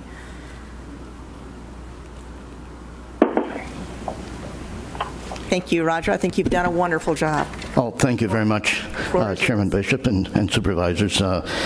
Yes, I'm, to be very candid, I would be very excited to continue in the position. It's been a little different from what I originally anticipated at the very beginning when I came aboard on the 1st of February of 2020. Things started changing pretty rapidly toward the end of March, as we all know. And I hope genuinely that my addition has helped to make things a little bit easier for the understanding of what's going on between ourselves as a county and getting it out to the media and to the public in general, social media, etc. And I certainly try to do my best on that. Okay, thank you very much. And one thing I've noticed, Mr. Galloway, is you've been totally engrossed into the COVID-19 pandemic, and most of your reporting has been around that topic. So I'm looking forward to when COVID-19 is something of a past memory and we can see what your talents can do as just a PIO without this added COVID-19 responsibility that we've kind of given you without any plan. I would applaud that for certain, absolutely. Is any questions of Mr. Galloway? Madam Chair? Thank you. Supervisor Angus, go ahead. Thank you, Mr. Galloway. When we first were talking about bringing on a PIO, we couldn't have even imagined what we were in store for, and I think it has proved correct that the county needs one, and I think in this situation you've been doing a very, very good job, and that's why I brought this. This was part of your employment. You were on some sort of probation or something, and this was, this was what was going to happen in 6 months. The only thing, and as like Chairman Bishop was saying, when this calms down and it's over, and it will be one day soon, I hope, there are things that we've talked about, more social media presence and things like that. We can get, information out, because that's the one thing still from the public that I'm hearing about, is they just want more information, and it would be so kind of easy to do, but I know that there are other things more pressing now.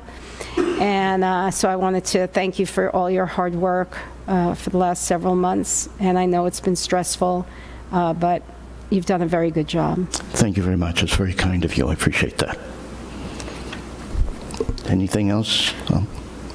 And I'll make a motion to approve. Hold on.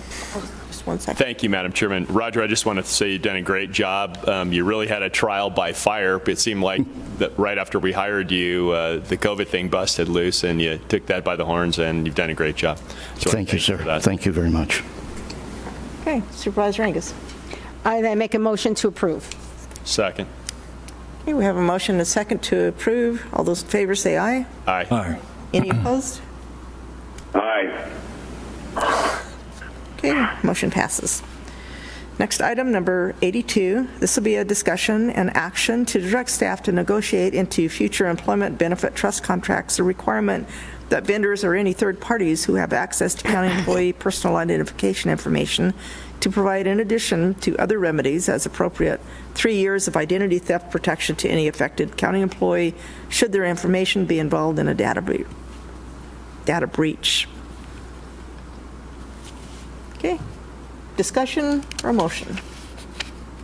Supervisor Johnson. I have a question for Supervisor Johnson, who brought this forward. I'm assuming that this is in response to an incident that happened. And so what my question is that why just the trust? Why don't we make this for any, the people's private information is everywhere here in the county at HR. So why are we just singling out the trust and not the county? If this should happen, and it can happen, it does happen, the county should be responsible as well. Thank you, Madam Chair. Supervisor Angus, I believe it should apply to all contracts. Mr. Esplin might be able to expand on that because he and I had some discussion. Okay, Mr. Esplin, can you add? Sure, and it's really the pleasure of the board. I thought we were just kind of dealing with these, but if the board wishes to do the entire county, they certainly can. The challenges you're going to have is just any time you approach a vendor, and it's a matter of bargaining position, who has the greater bargaining position to be able to insert the language. Hopefully we'll have that bargaining position where the vendor will want our business so much that they will require this additional language. As you broaden that scope, it'll be more challenging. As you're making a requirement on more and more vendors, it'll be more difficult, but certainly it's something we can try. It's really up to the board's discretion. Okay, well, now that you bring that up, has anyone spoken to Aaron Collins about this and what that would mean? Because they are the company that negotiates with the vendors. So I would really have liked to have heard from him about what this really means in real life. Is this going to hurt us? Is this going to stop us from getting the best contracts? So I would like to hear from him, or I don't know, it's up to the chairman. May I approach?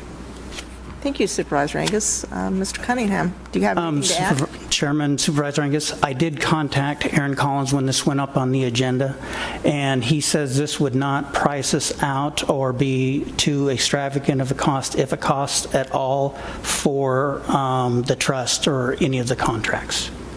And he says we would have a year to work on it, but he didn't see a problem or a huge cost to this request.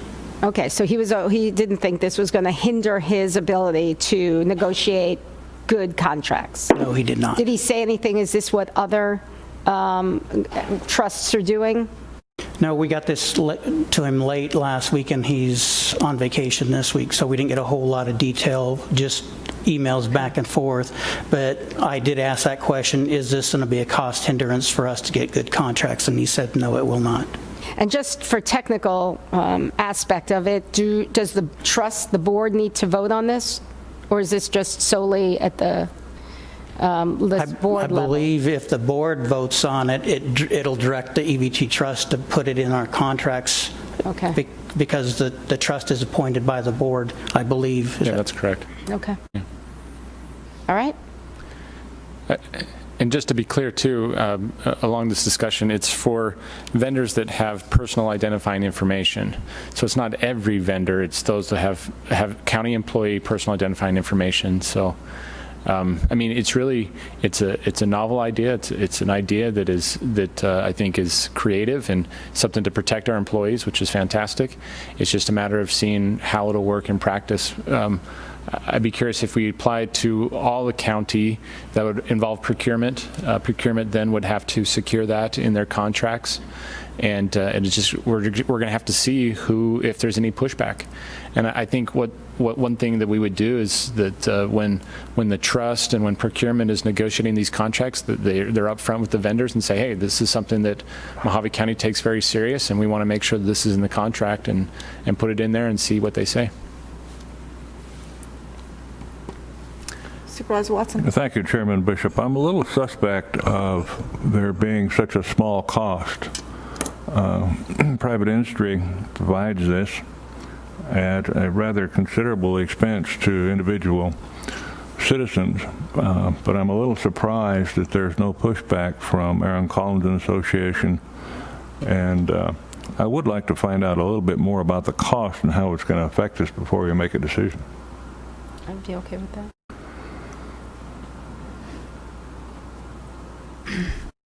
So you want to, excuse me. And with that, I'll ask our director about how long that might take to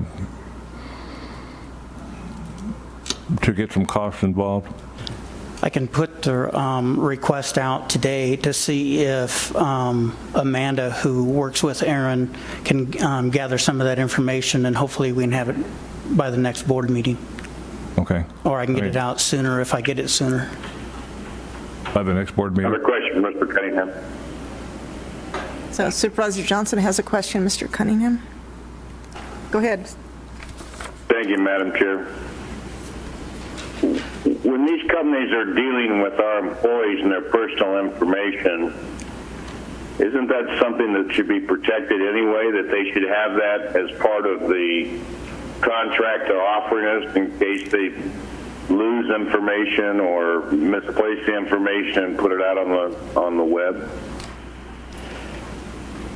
Well, I don't know that they have anything currently in place. I do know with the breaches that we had that they're having some protection for the employees are to watch their credit scores, but I don't know of any that's out there or that they already have it in place. The company that had the breach changed some of their protocols, but the vendor that we had 2 of the 3 breaches, we no longer have them as a vendor. So we can't go back and ask them to do more, I believe. Well, I agree with that. I think going forward, though, I just think it's important to protect our employees when we're releasing their information to a third party. We should make sure that third party is covering them in case of identity theft. I would Probably should be something that we do as a county also, just for our employees in case we have a data breach. I can definitely request Aaron to do a little bit of research. If I may, I have a clarification on here. It says county employee. Does that mean former and current? Because some of the ones that were affected were previous employees. They are not current employees. I would have no problem with that. If they were an employee and we gave their information to a third party and it was released, we'd be responsible. Okay. Thank you.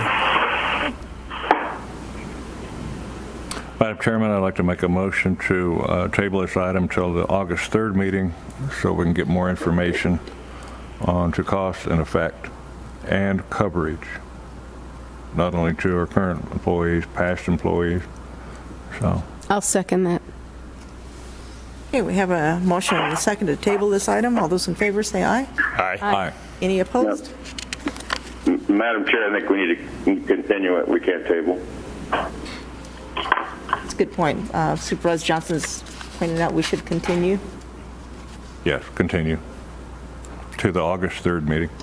Okay, that's an amended motion. Reconsider. You have to reconsider. Go ahead and reconsider the motion. Motion to we just need somebody need a to do motion a to motion to reconsider. reconsider. We need a motion to reconsider and then, Oh, motion for reconsideration for continuing till August 3rd. I'll second the motion. okay. All those in favor say aye. Aye. Any opposed? Are we good now, Ryan? Well, Now you got to make the other motion. Yeah, you were just reconsidering the motion, now just motion to continue it. Okay, now we need to remake the motion. Motion to continue item number 82 till August 3rd. And I'll second that again. Okay, we have a motion and a second. All those in favor say aye. Aye. Any opposed? Okay, motion passes. Next item, 83. This would be discussion and action to appoint poll site election boards, all special election board members and deputy elections personnel for the 2020 primary election and allow the elections director to fill all positions through election day. Okay. If there's no discussion, I'll entertain a motion. Motion to approve. Second? Motion and second. All those in favor say aye. Aye. Any opposed? Motion passes. Item 84, discussion and action to acknowledge and accept the warranty deed and dedication from John Derrick Anderson granting Mojave County more or less a 60-foot wide by 724-foot long strip of land known as Anasazi Drive for public road utility purposes, and authorize the clerk of the Board of Supervisors to sign the acceptance statement for and on behalf of Mojave County. Madam Chairman, Supervisor Watson. because this is in District 1, I'd like to make the motion for approval. Second? I have a motion and a second. All those in favor say aye. Aye. Aye. Any opposed? Motion passes. Item number 85, sitting as the Board of Directors for the Library District. This will be a discussion and action to approve and authorize the Chairman of the Board of Supervisors to sign an electric utility infrastructure letter of agreement between Unisource and Mojave County for the Kingman Library Edition for purposes of Unisource providing upgraded electrical service to the building and establishing a medium general power service account with agreement fee paid by project contractor in the amount of $46,347. Wait.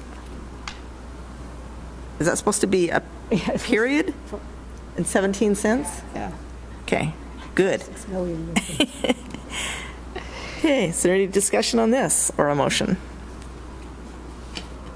Motion to approve. Second the motion?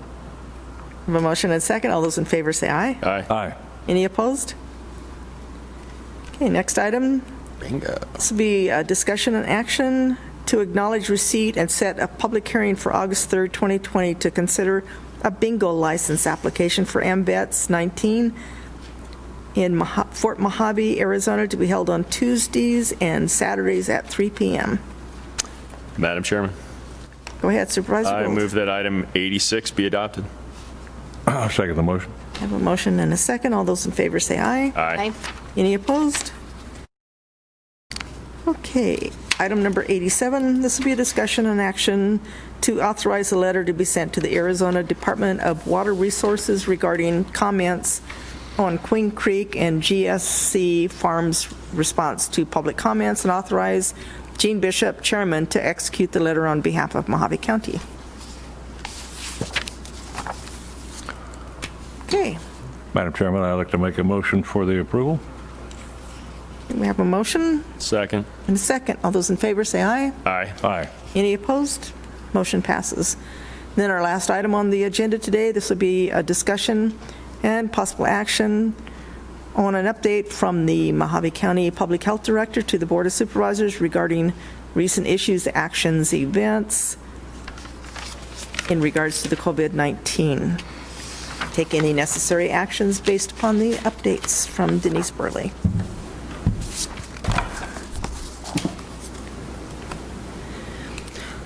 Sorry. Phew. Good morning, Madam Chair, members of the board. I'll go through my usual update and certainly be available for questions. Looking at the numbers, we have had a total of 1,396 cases in the county to date. 499 people have recovered. Of those, I think there are additional ones. We're sort of working on getting some paperwork entered into the system, into the MedSys system, so I do believe that number will be increasing. We have had, in the last week, a 20% increase in the cases from the week before. And we continue to see that growth in cases and case counts more in the general population than we do in long-term care facilities. And primarily what we're seeing is, of course, in that 20 to 50-year-old age group.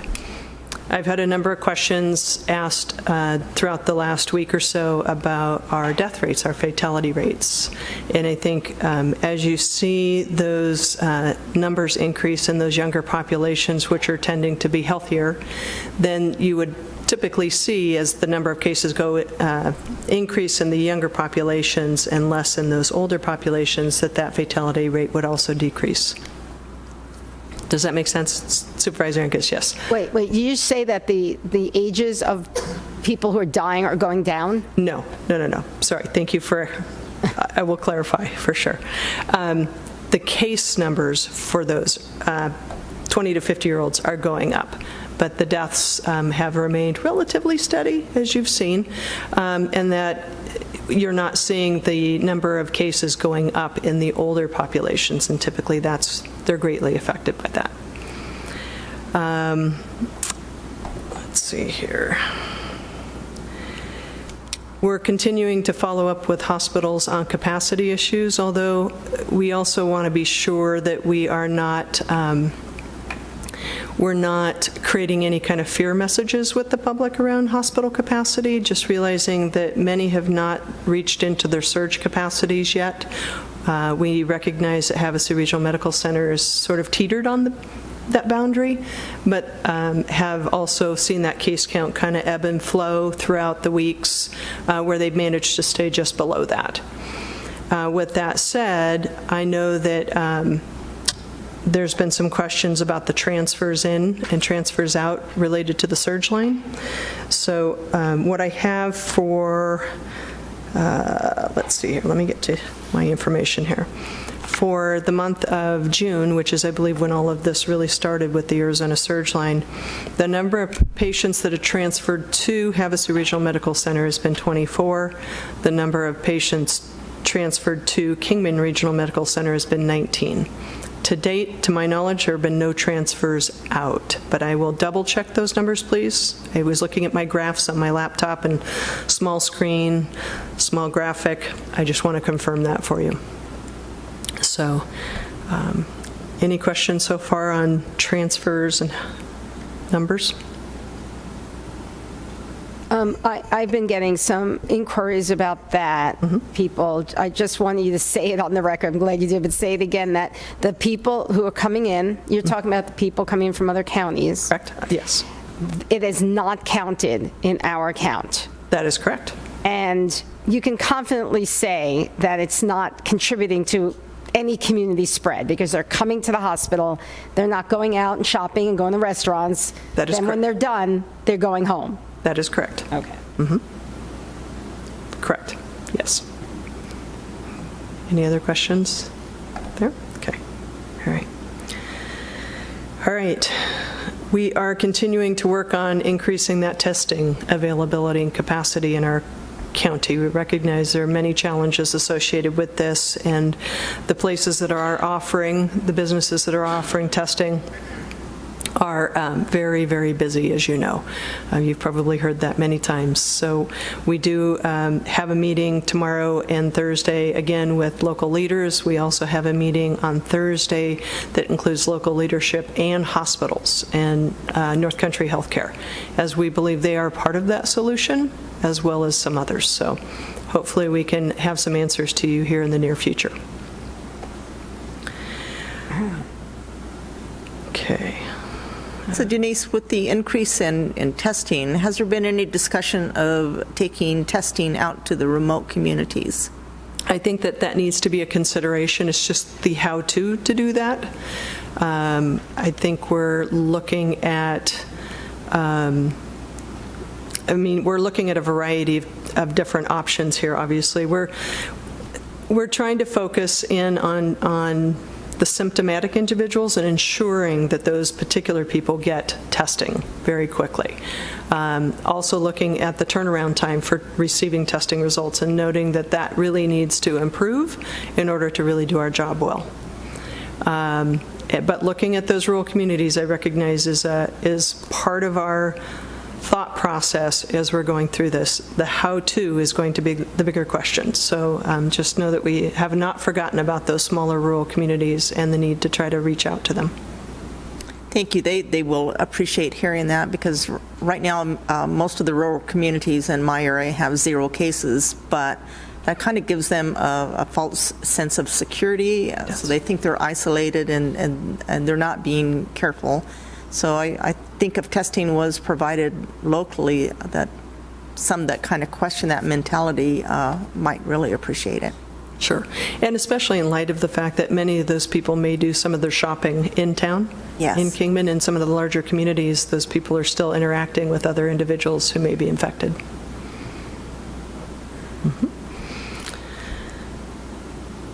Okay. You know, it's been a short week, not really, but it doesn't feel like it. But I didn't have any other updates to provide, so I wanted to make sure I left plenty of time for questions. So I have a question that I've been asked numerous times, that when someone recovers, is that number removed from the totality of the count? Not from the totality of the count. The totality of the count is actually just the number of total cases, confirmed total cases that we've had in the county. So, I mean, you can remove it in your own, doing your own math, for sure, of those people that have recovered, and taking the number of recovered and the number that have passed or died, subtracting that out, and you get the number of cases that we're currently working on.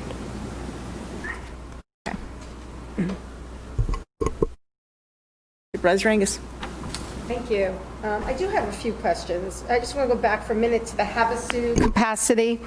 But just so the people who are watching and listening know that every hospital has kind of a backup plan should it they become overwhelmed. That is correct. Right. Yes. And as we've talked about in the last several months, every hospital has that. So I don't want people to get, because they're saying, well, now why are we taking in people when we have this limited capacity? But if push came to shove, and God forbid there is a big surge, our citizens come first. Correct. Obviously. Correct. Right. And well, I have a thing about the election, but I'll do that after. And I just want to remind people that if we do extra testing, I want everyone to take time and go to the Arizona Department of Health Services website, because it's very interesting to see what other counties are doing, and specifically counties that are the same size as us.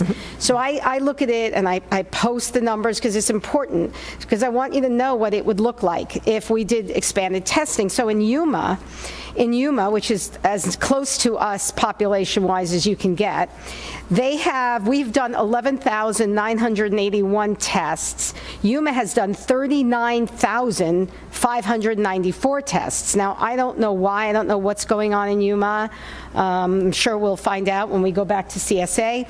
But we have had in our 11,000, almost 12,000 testing, we've had 1,413 positive cases. They've had 7,431 cases. Now, this might have something to do with the border. I don't know. But when you test more, you're going to get more. And that is why we said all the time, we test when you're symptomatic and things like that. And so I know we're having this debate whether to test more or not. What are your thoughts on that? Do you think that that's going to happen? I do. I do think we need to increase it as well. I think that we need to be able to identify those people as quickly as possible and get them into isolation, and then work with those close contacts. I think that's just a really strong way for us to address it, but also looking at the fact that we really need individuals to do their part as well, and that we continue to see the growth from social gatherings. You just kind of take a deep breath and go, okay. And that's just a place where we need the public's help, because we can interview and contact trace until we're blue in the face.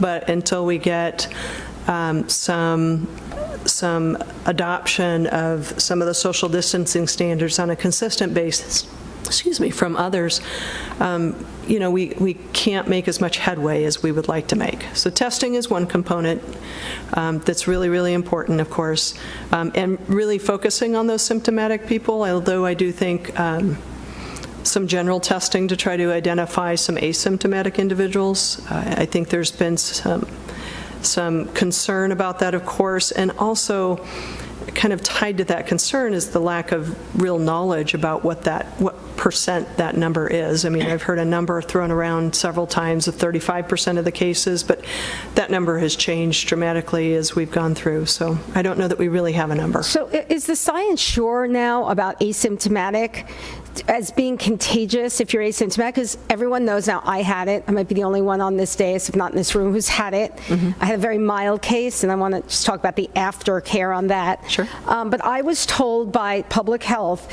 that I was contagious for 2 days before I first got symptoms. Correct.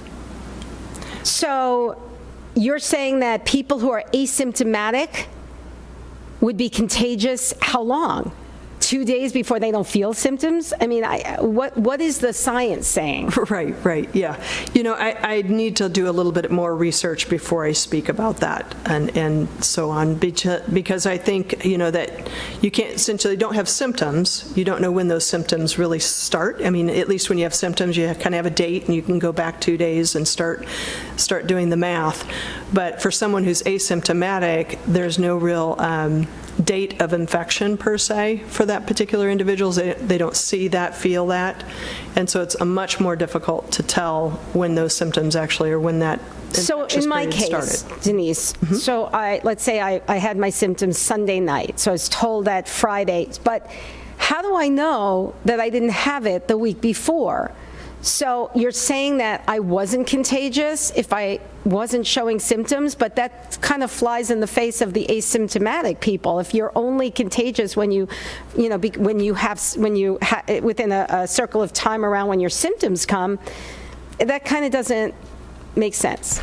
Well, I think with asymptomatic people, they just don't have the typical symptoms that you experienced.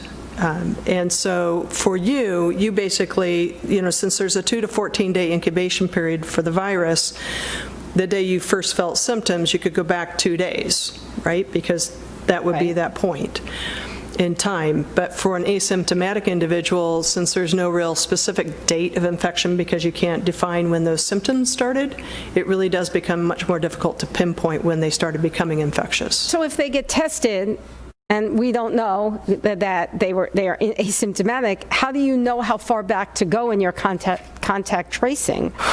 There's a little bit of guesswork in that, of course. There's not an easy answer to that question. So we go back to, I know we could go back at least 2 days, but it could have to go back further if we can have that person identify who they've been around. But there's no real definitive time period there because of that 2 to 14 day. And then you tell them that they have to quarantine for 2 weeks when they could have been walking around with it for a month or 2 weeks. Or 2 weeks, we'll say 2 weeks, I don't want to say a month, but a week. Possibly, yes. Yeah, for an individual that gets tested further along in the positive process, not knowing, Right. So I guess my point is there's really no hard science on this. It's really still a lot of a guess game. And all right, so I've been cleared, and so now are we testing again? Should I get another test? Should people get another test if they've been cleared? So we don't even know if it can come back. We do not, no. Right. Have we had any cases of that anywhere in the country? I have heard of cases, but I don't think those numbers are great in number, and I don't think we've had enough time sort of go by to really define that well in terms of the science behind that. Right. Again, we don't know.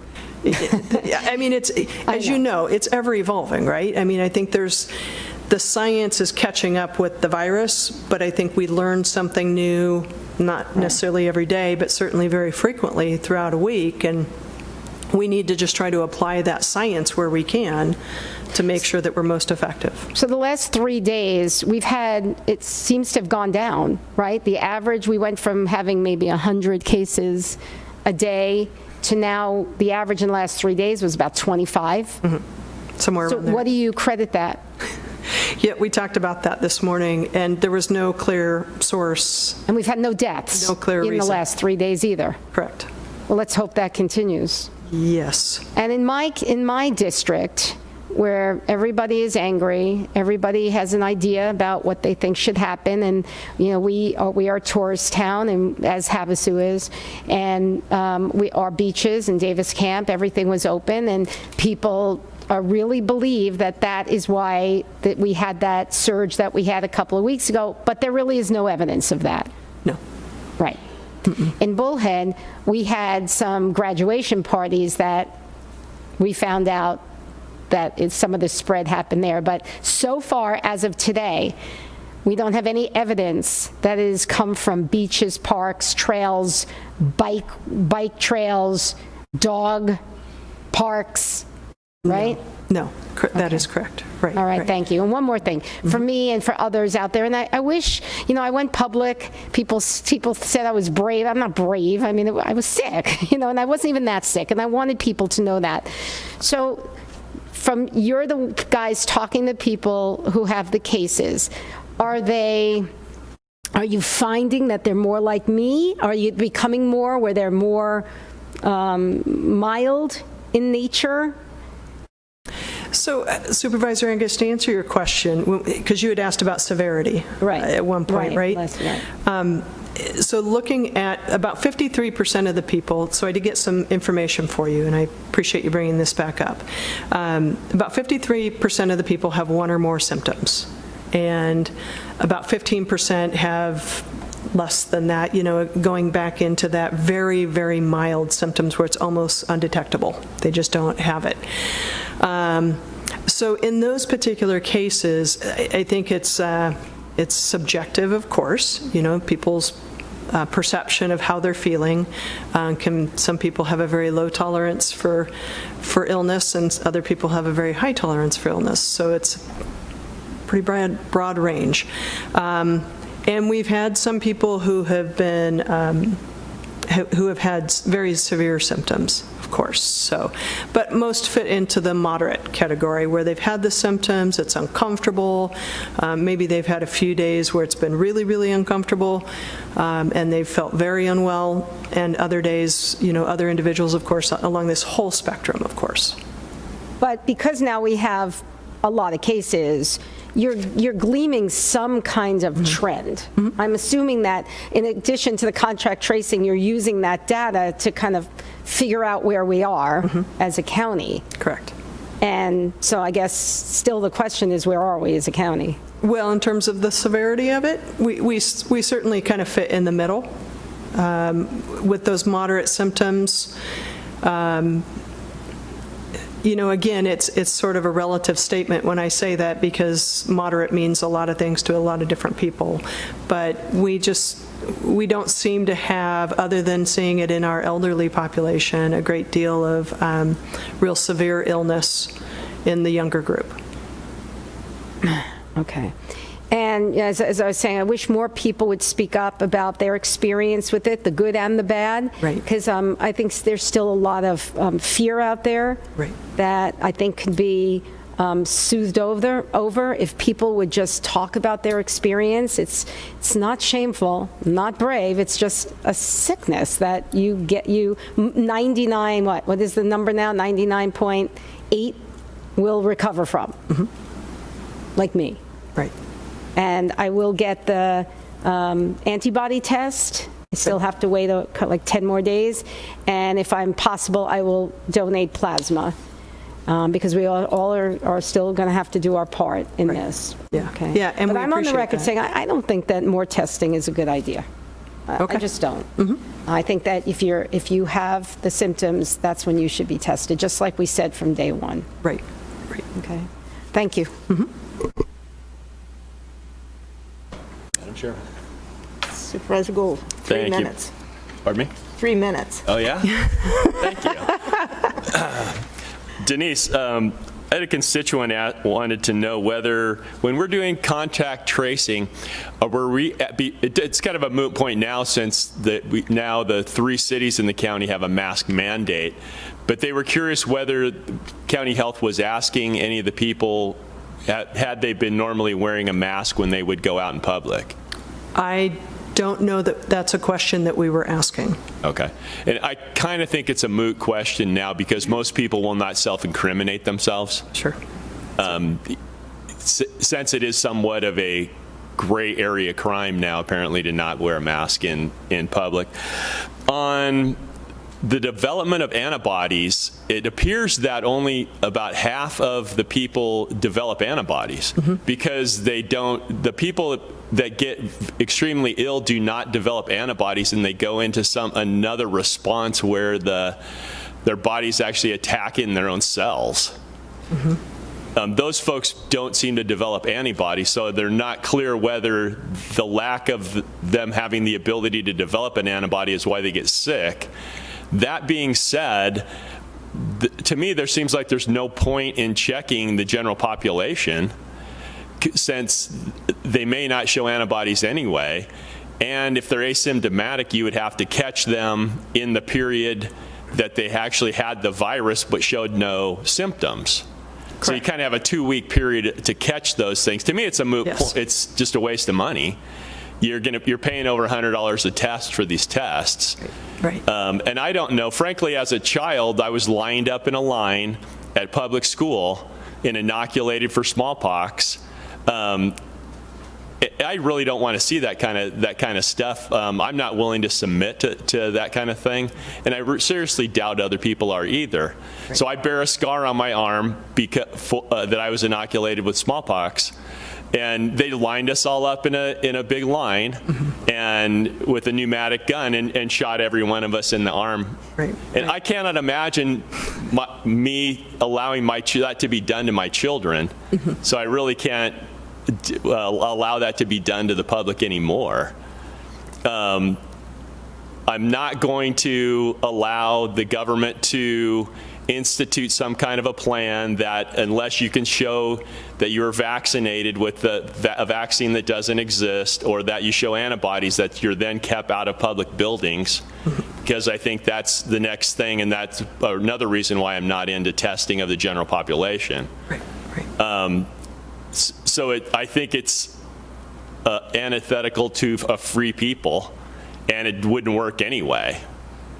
And those two things being said, I would just oppose the general testing of the general population. Right.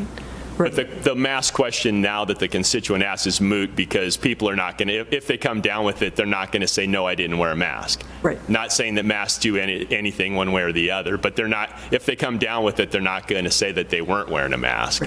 Right. You know, most people just won't self-incriminate themselves. So. True. Thank you. Certainly.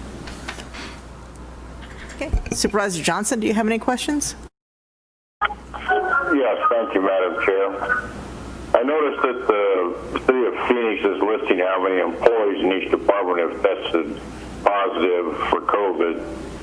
Do we know how many employees have tested positive in Mojave County?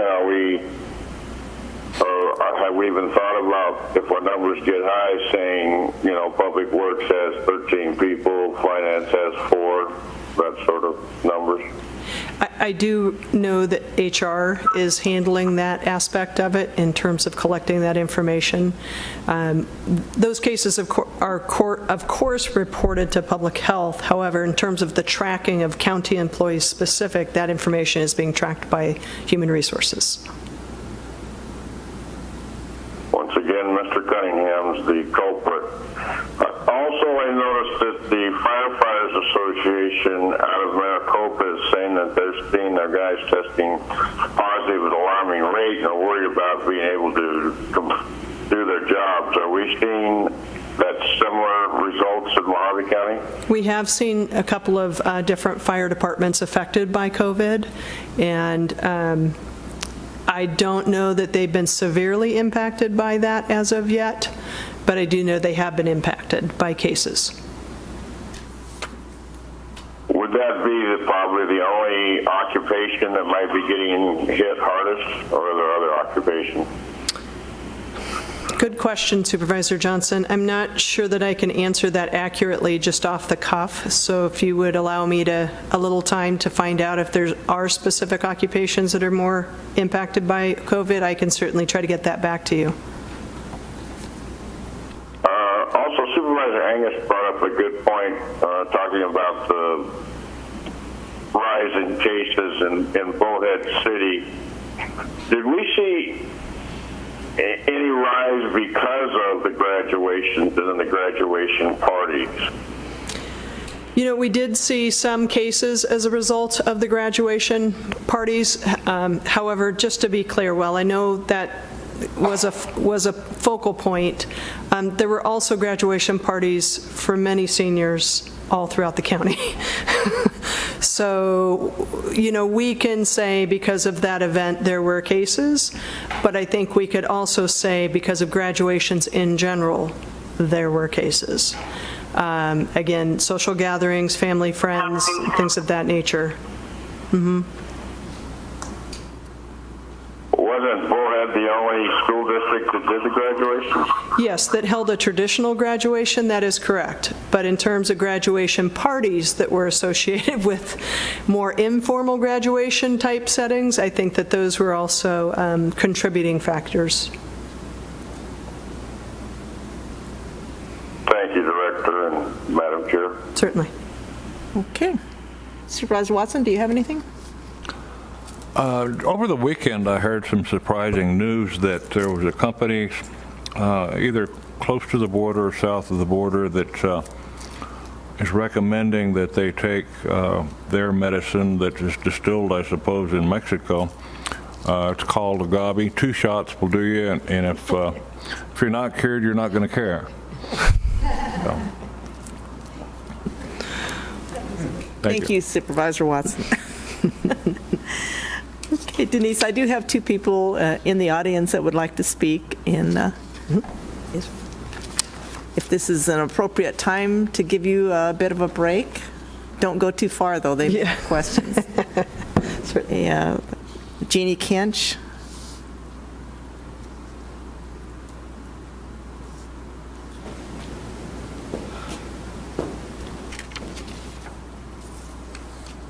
Board, thank you for having me.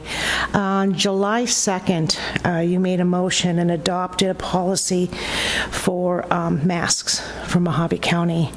And my question I don't know if I can make a question, but you're saying that we have to wear them even though we have our sneeze shields.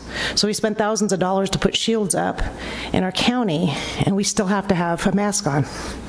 That's kind of hard between the sneeze shield and the mask to talk to customers. So I was hoping you can address this and possibly allow us director heads to communicate with our customers easier. So thank you. Okay. Supervisor Watson. As I recall the motion, it included the possibility, as long as there was at least 6 feet considered social distancing, that a mask was not going to be required. That's what I recall voting on. That's what I recall as well. And that if you were in a workspace, that your cubicle was closer than 6 feet to your next cohort, that we're heavily recommending wearing a mask. But I suppose if you're servicing a client or a customer and there's a plexiglass shield, certainly that would qualify for the distancing factor, I would believe. But I believe that our motion included the distancing possibility, and that it was more inclusive of those folks that have to work together closer than 6 feet, that it was for their protection.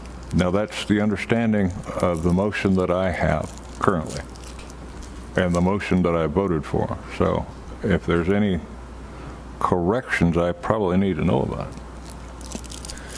So we could certainly clarify that motion, because that was our understanding, my understanding as well, is that the plexiglass shield was kind of like a face mask. I mean, it's the protection that I think we want for our employees. So, Ryan, do you have any thoughts on this?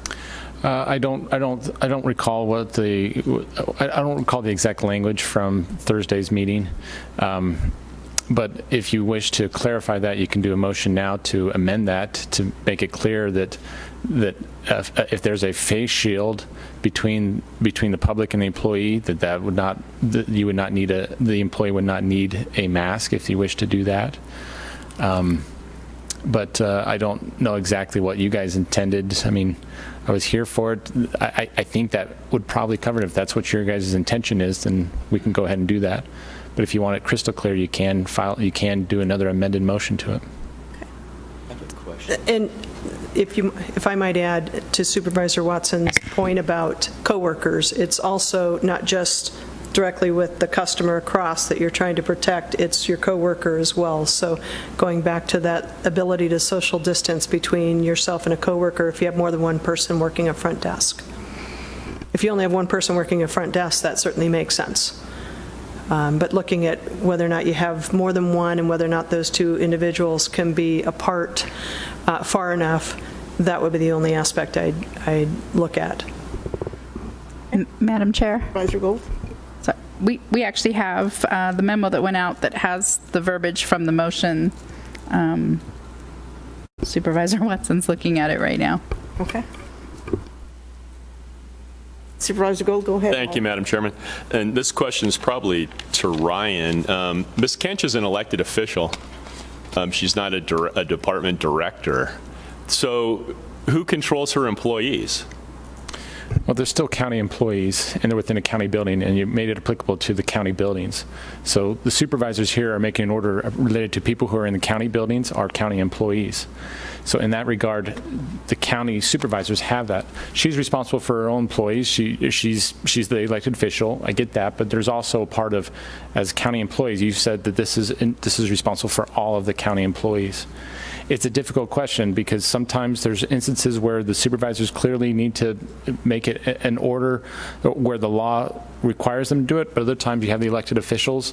I mean, I'm within a different elected official department as well, the county attorney's office, but when it applies to all the county employees, I think the supervisors would have that authority to issue that. Interesting. Yeah. So are elected officials county employees? Well, they're elected officials. Within those elected officials are county employees.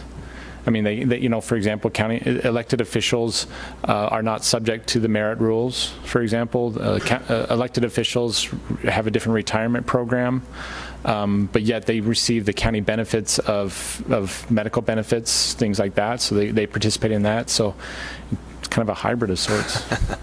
Interesting question. Thank you. I think we're both. Supervisor Watson.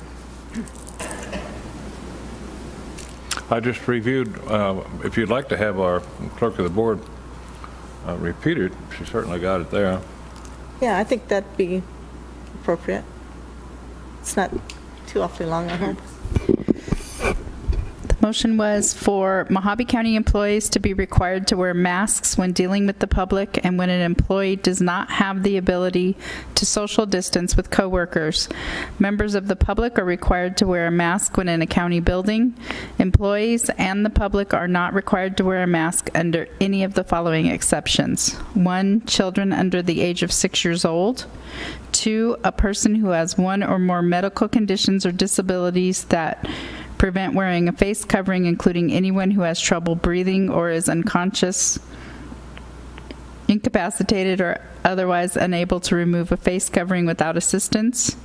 3, a person who is communicating with an individual who is hearing impaired who needs to see the mouth of the person speaking to facilitate communication. 4, an individual who is obtaining a service involving the nose or face, which temporary removal of the face covering is necessary to the service. And 5, public safety, police, fire, and other life safety and healthcare personnel whose personal protective equipment requirements are governed by their respective agencies and employers. Okay, thank you. Supervisor Angus. I have one last question. I received a question from a constituent. Christy Blair stated that they are offering curbside voting to people that don't or can't wear a mask. As it stands right now, this person wants to know, when I go to vote on August 4th, when I show up to vote not wearing a mask and I refuse curbside voting because I'm not going to hand my ballot to someone, will I be denied the ability to vote? Also, there was a discussion about polling places within city limits. This person lives within city limits. Can a polling place refuse to allow me to enter because I'm not wearing a mask? Supervisor Angus, can we hold off on that until we finish? Oh, we're not done? No, we're not done. Okay, that's cool. So if What I would suggest is you can easily do a motion to allow an additional, if the board wishes to, allow an additional exception for employees that are behind glass or behind plexiglass, whatever those barriers are called, to not have the mask requirement as the assessor requested. Okay. Madam Chair. Supervisor Johnson. I believe that's covered in there, Mr. Esplin.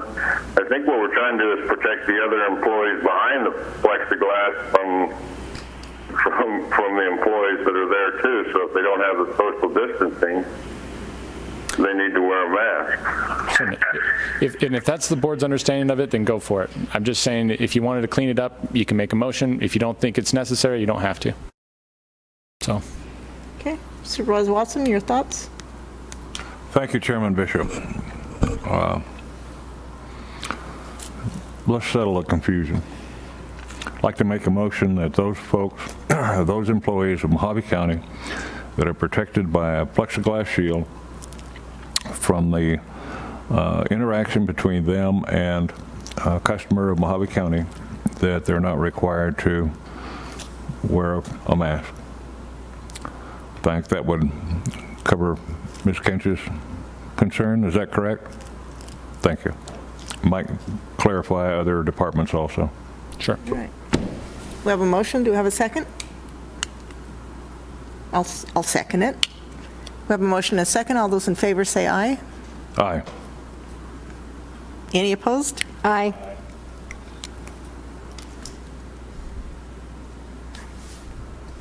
So did you get Supervisor Johnson's vote? Because I didn't hear him. Supervisor Johnson, are you a yes or a no? One yes. Motion carries. Passes. Okay, Supervisor Angus. I am so sorry. I really thought we were done with that discussion. Okay.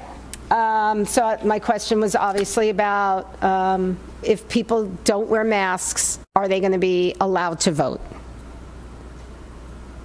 I can answer that question. So yes, the answer is yes. Okay, that's it. Yes, good. Yeah, I think we covered that in the last meeting, that we wouldn't turn people away. Okay, thank you very much. It might have been before the motion was made that mask wearing of the public was going to be mandatory in county facilities, though. But just to be clear now, yes, Right. they are. I don't think you can prohibit somebody from voting because they Right. won't wear a mask. Okay, Luana Gillette. You wanted to speak? Yes, ma'am, I do. Been sitting for so long. My name is Luana Gillette. I live at 2880 Swirl Drive, Lake Havasu City, Arizona. I also am the District 3 Director for the Mojave County Central Committee, Republican Central Committee. And I also have been assigned the job of putting on the annual Republican picnic by our chairman, Sam Scamato. As you all know, this picnic is planned on July the 18th.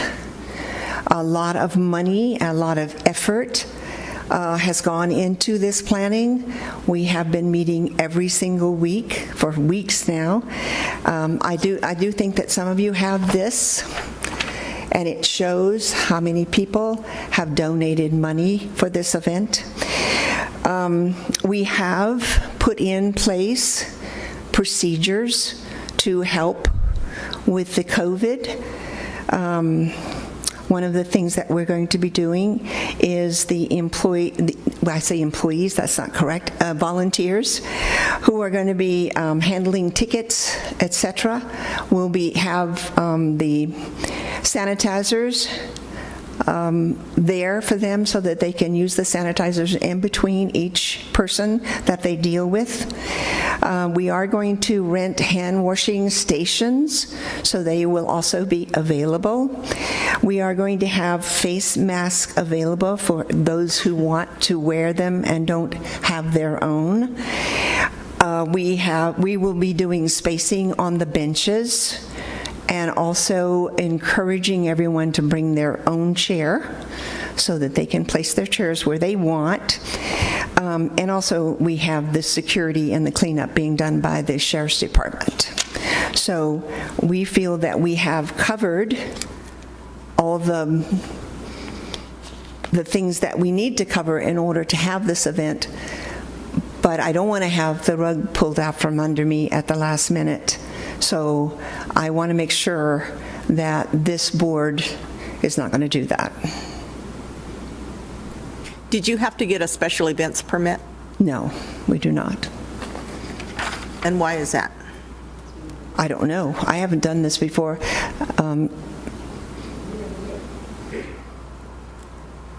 So, Director Walsh, can you answer that?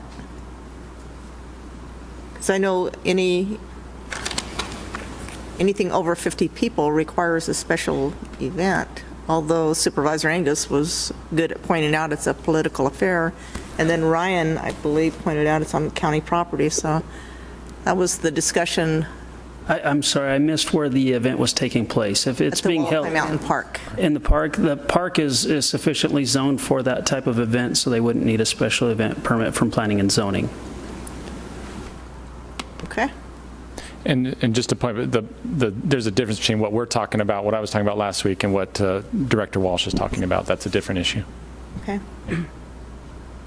So, Madam Chair, we did talk at length about the EO, and so I did get clarification from the governor's office. What's the EO?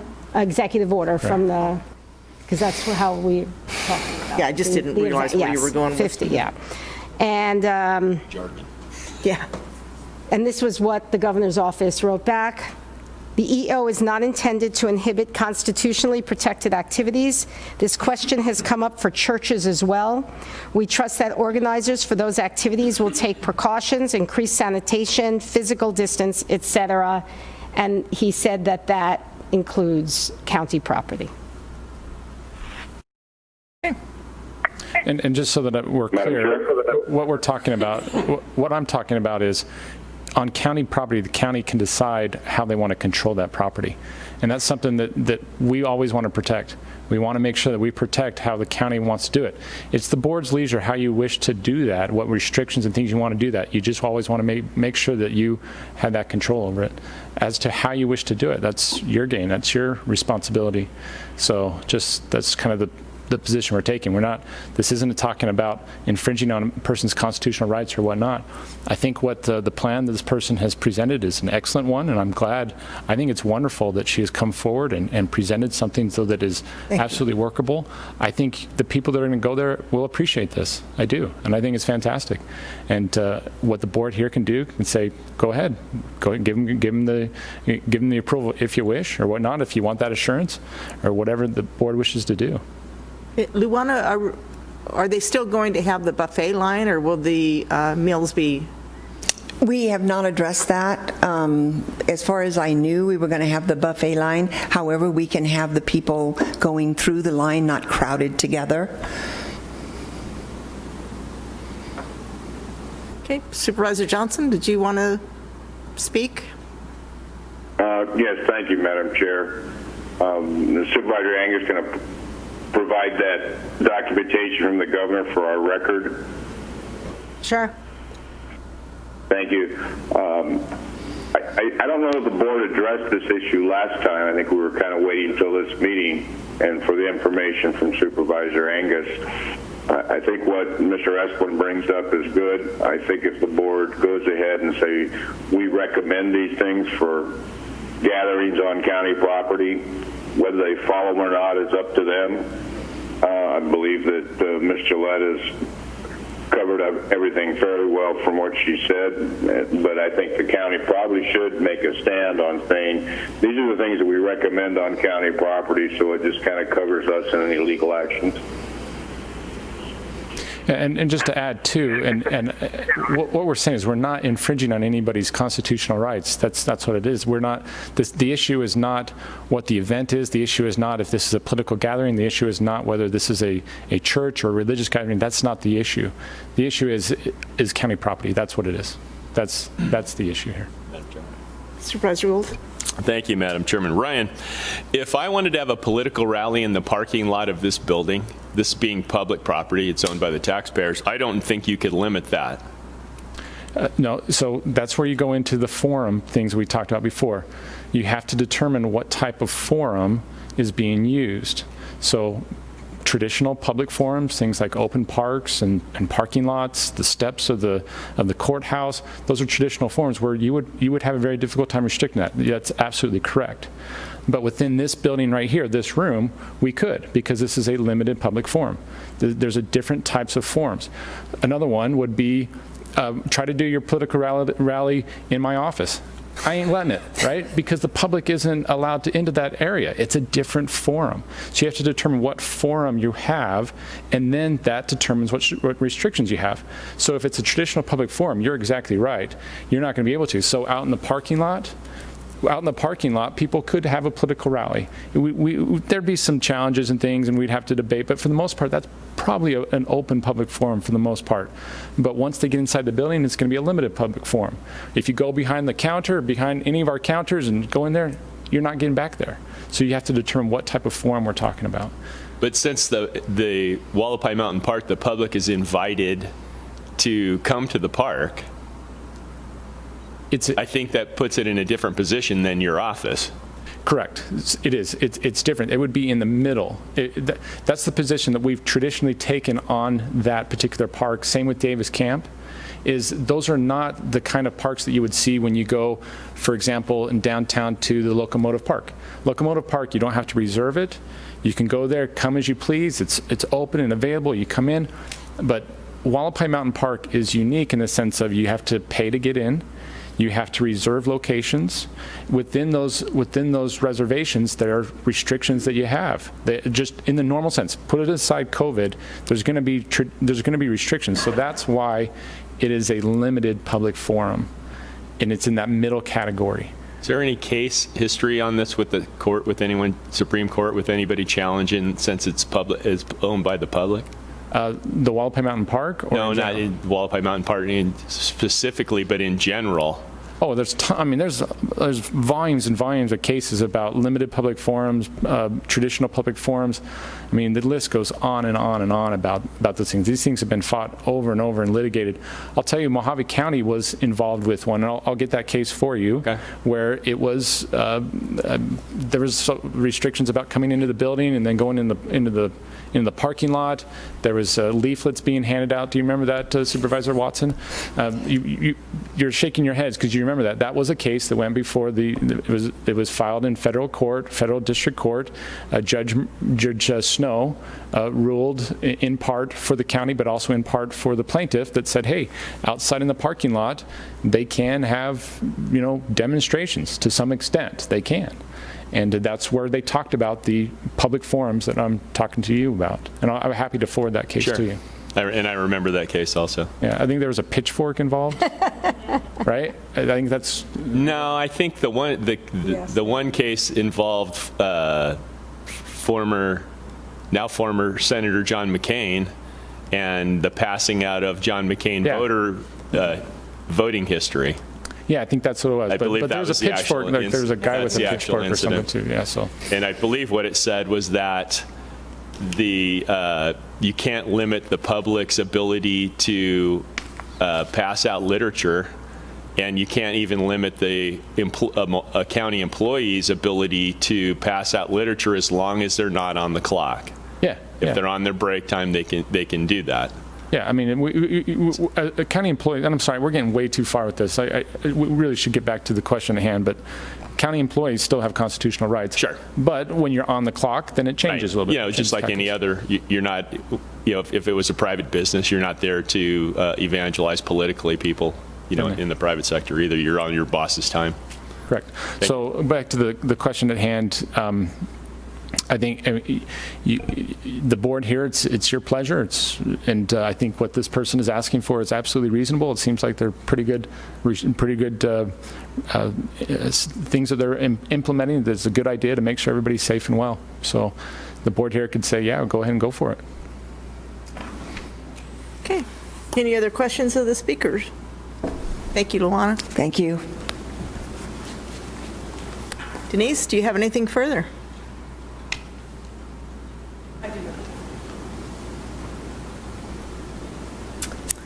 Okay. Unless there's anything further to bring up by this board related to COVID, I will adjourn the meeting. Yay. Okay. It's Bishop.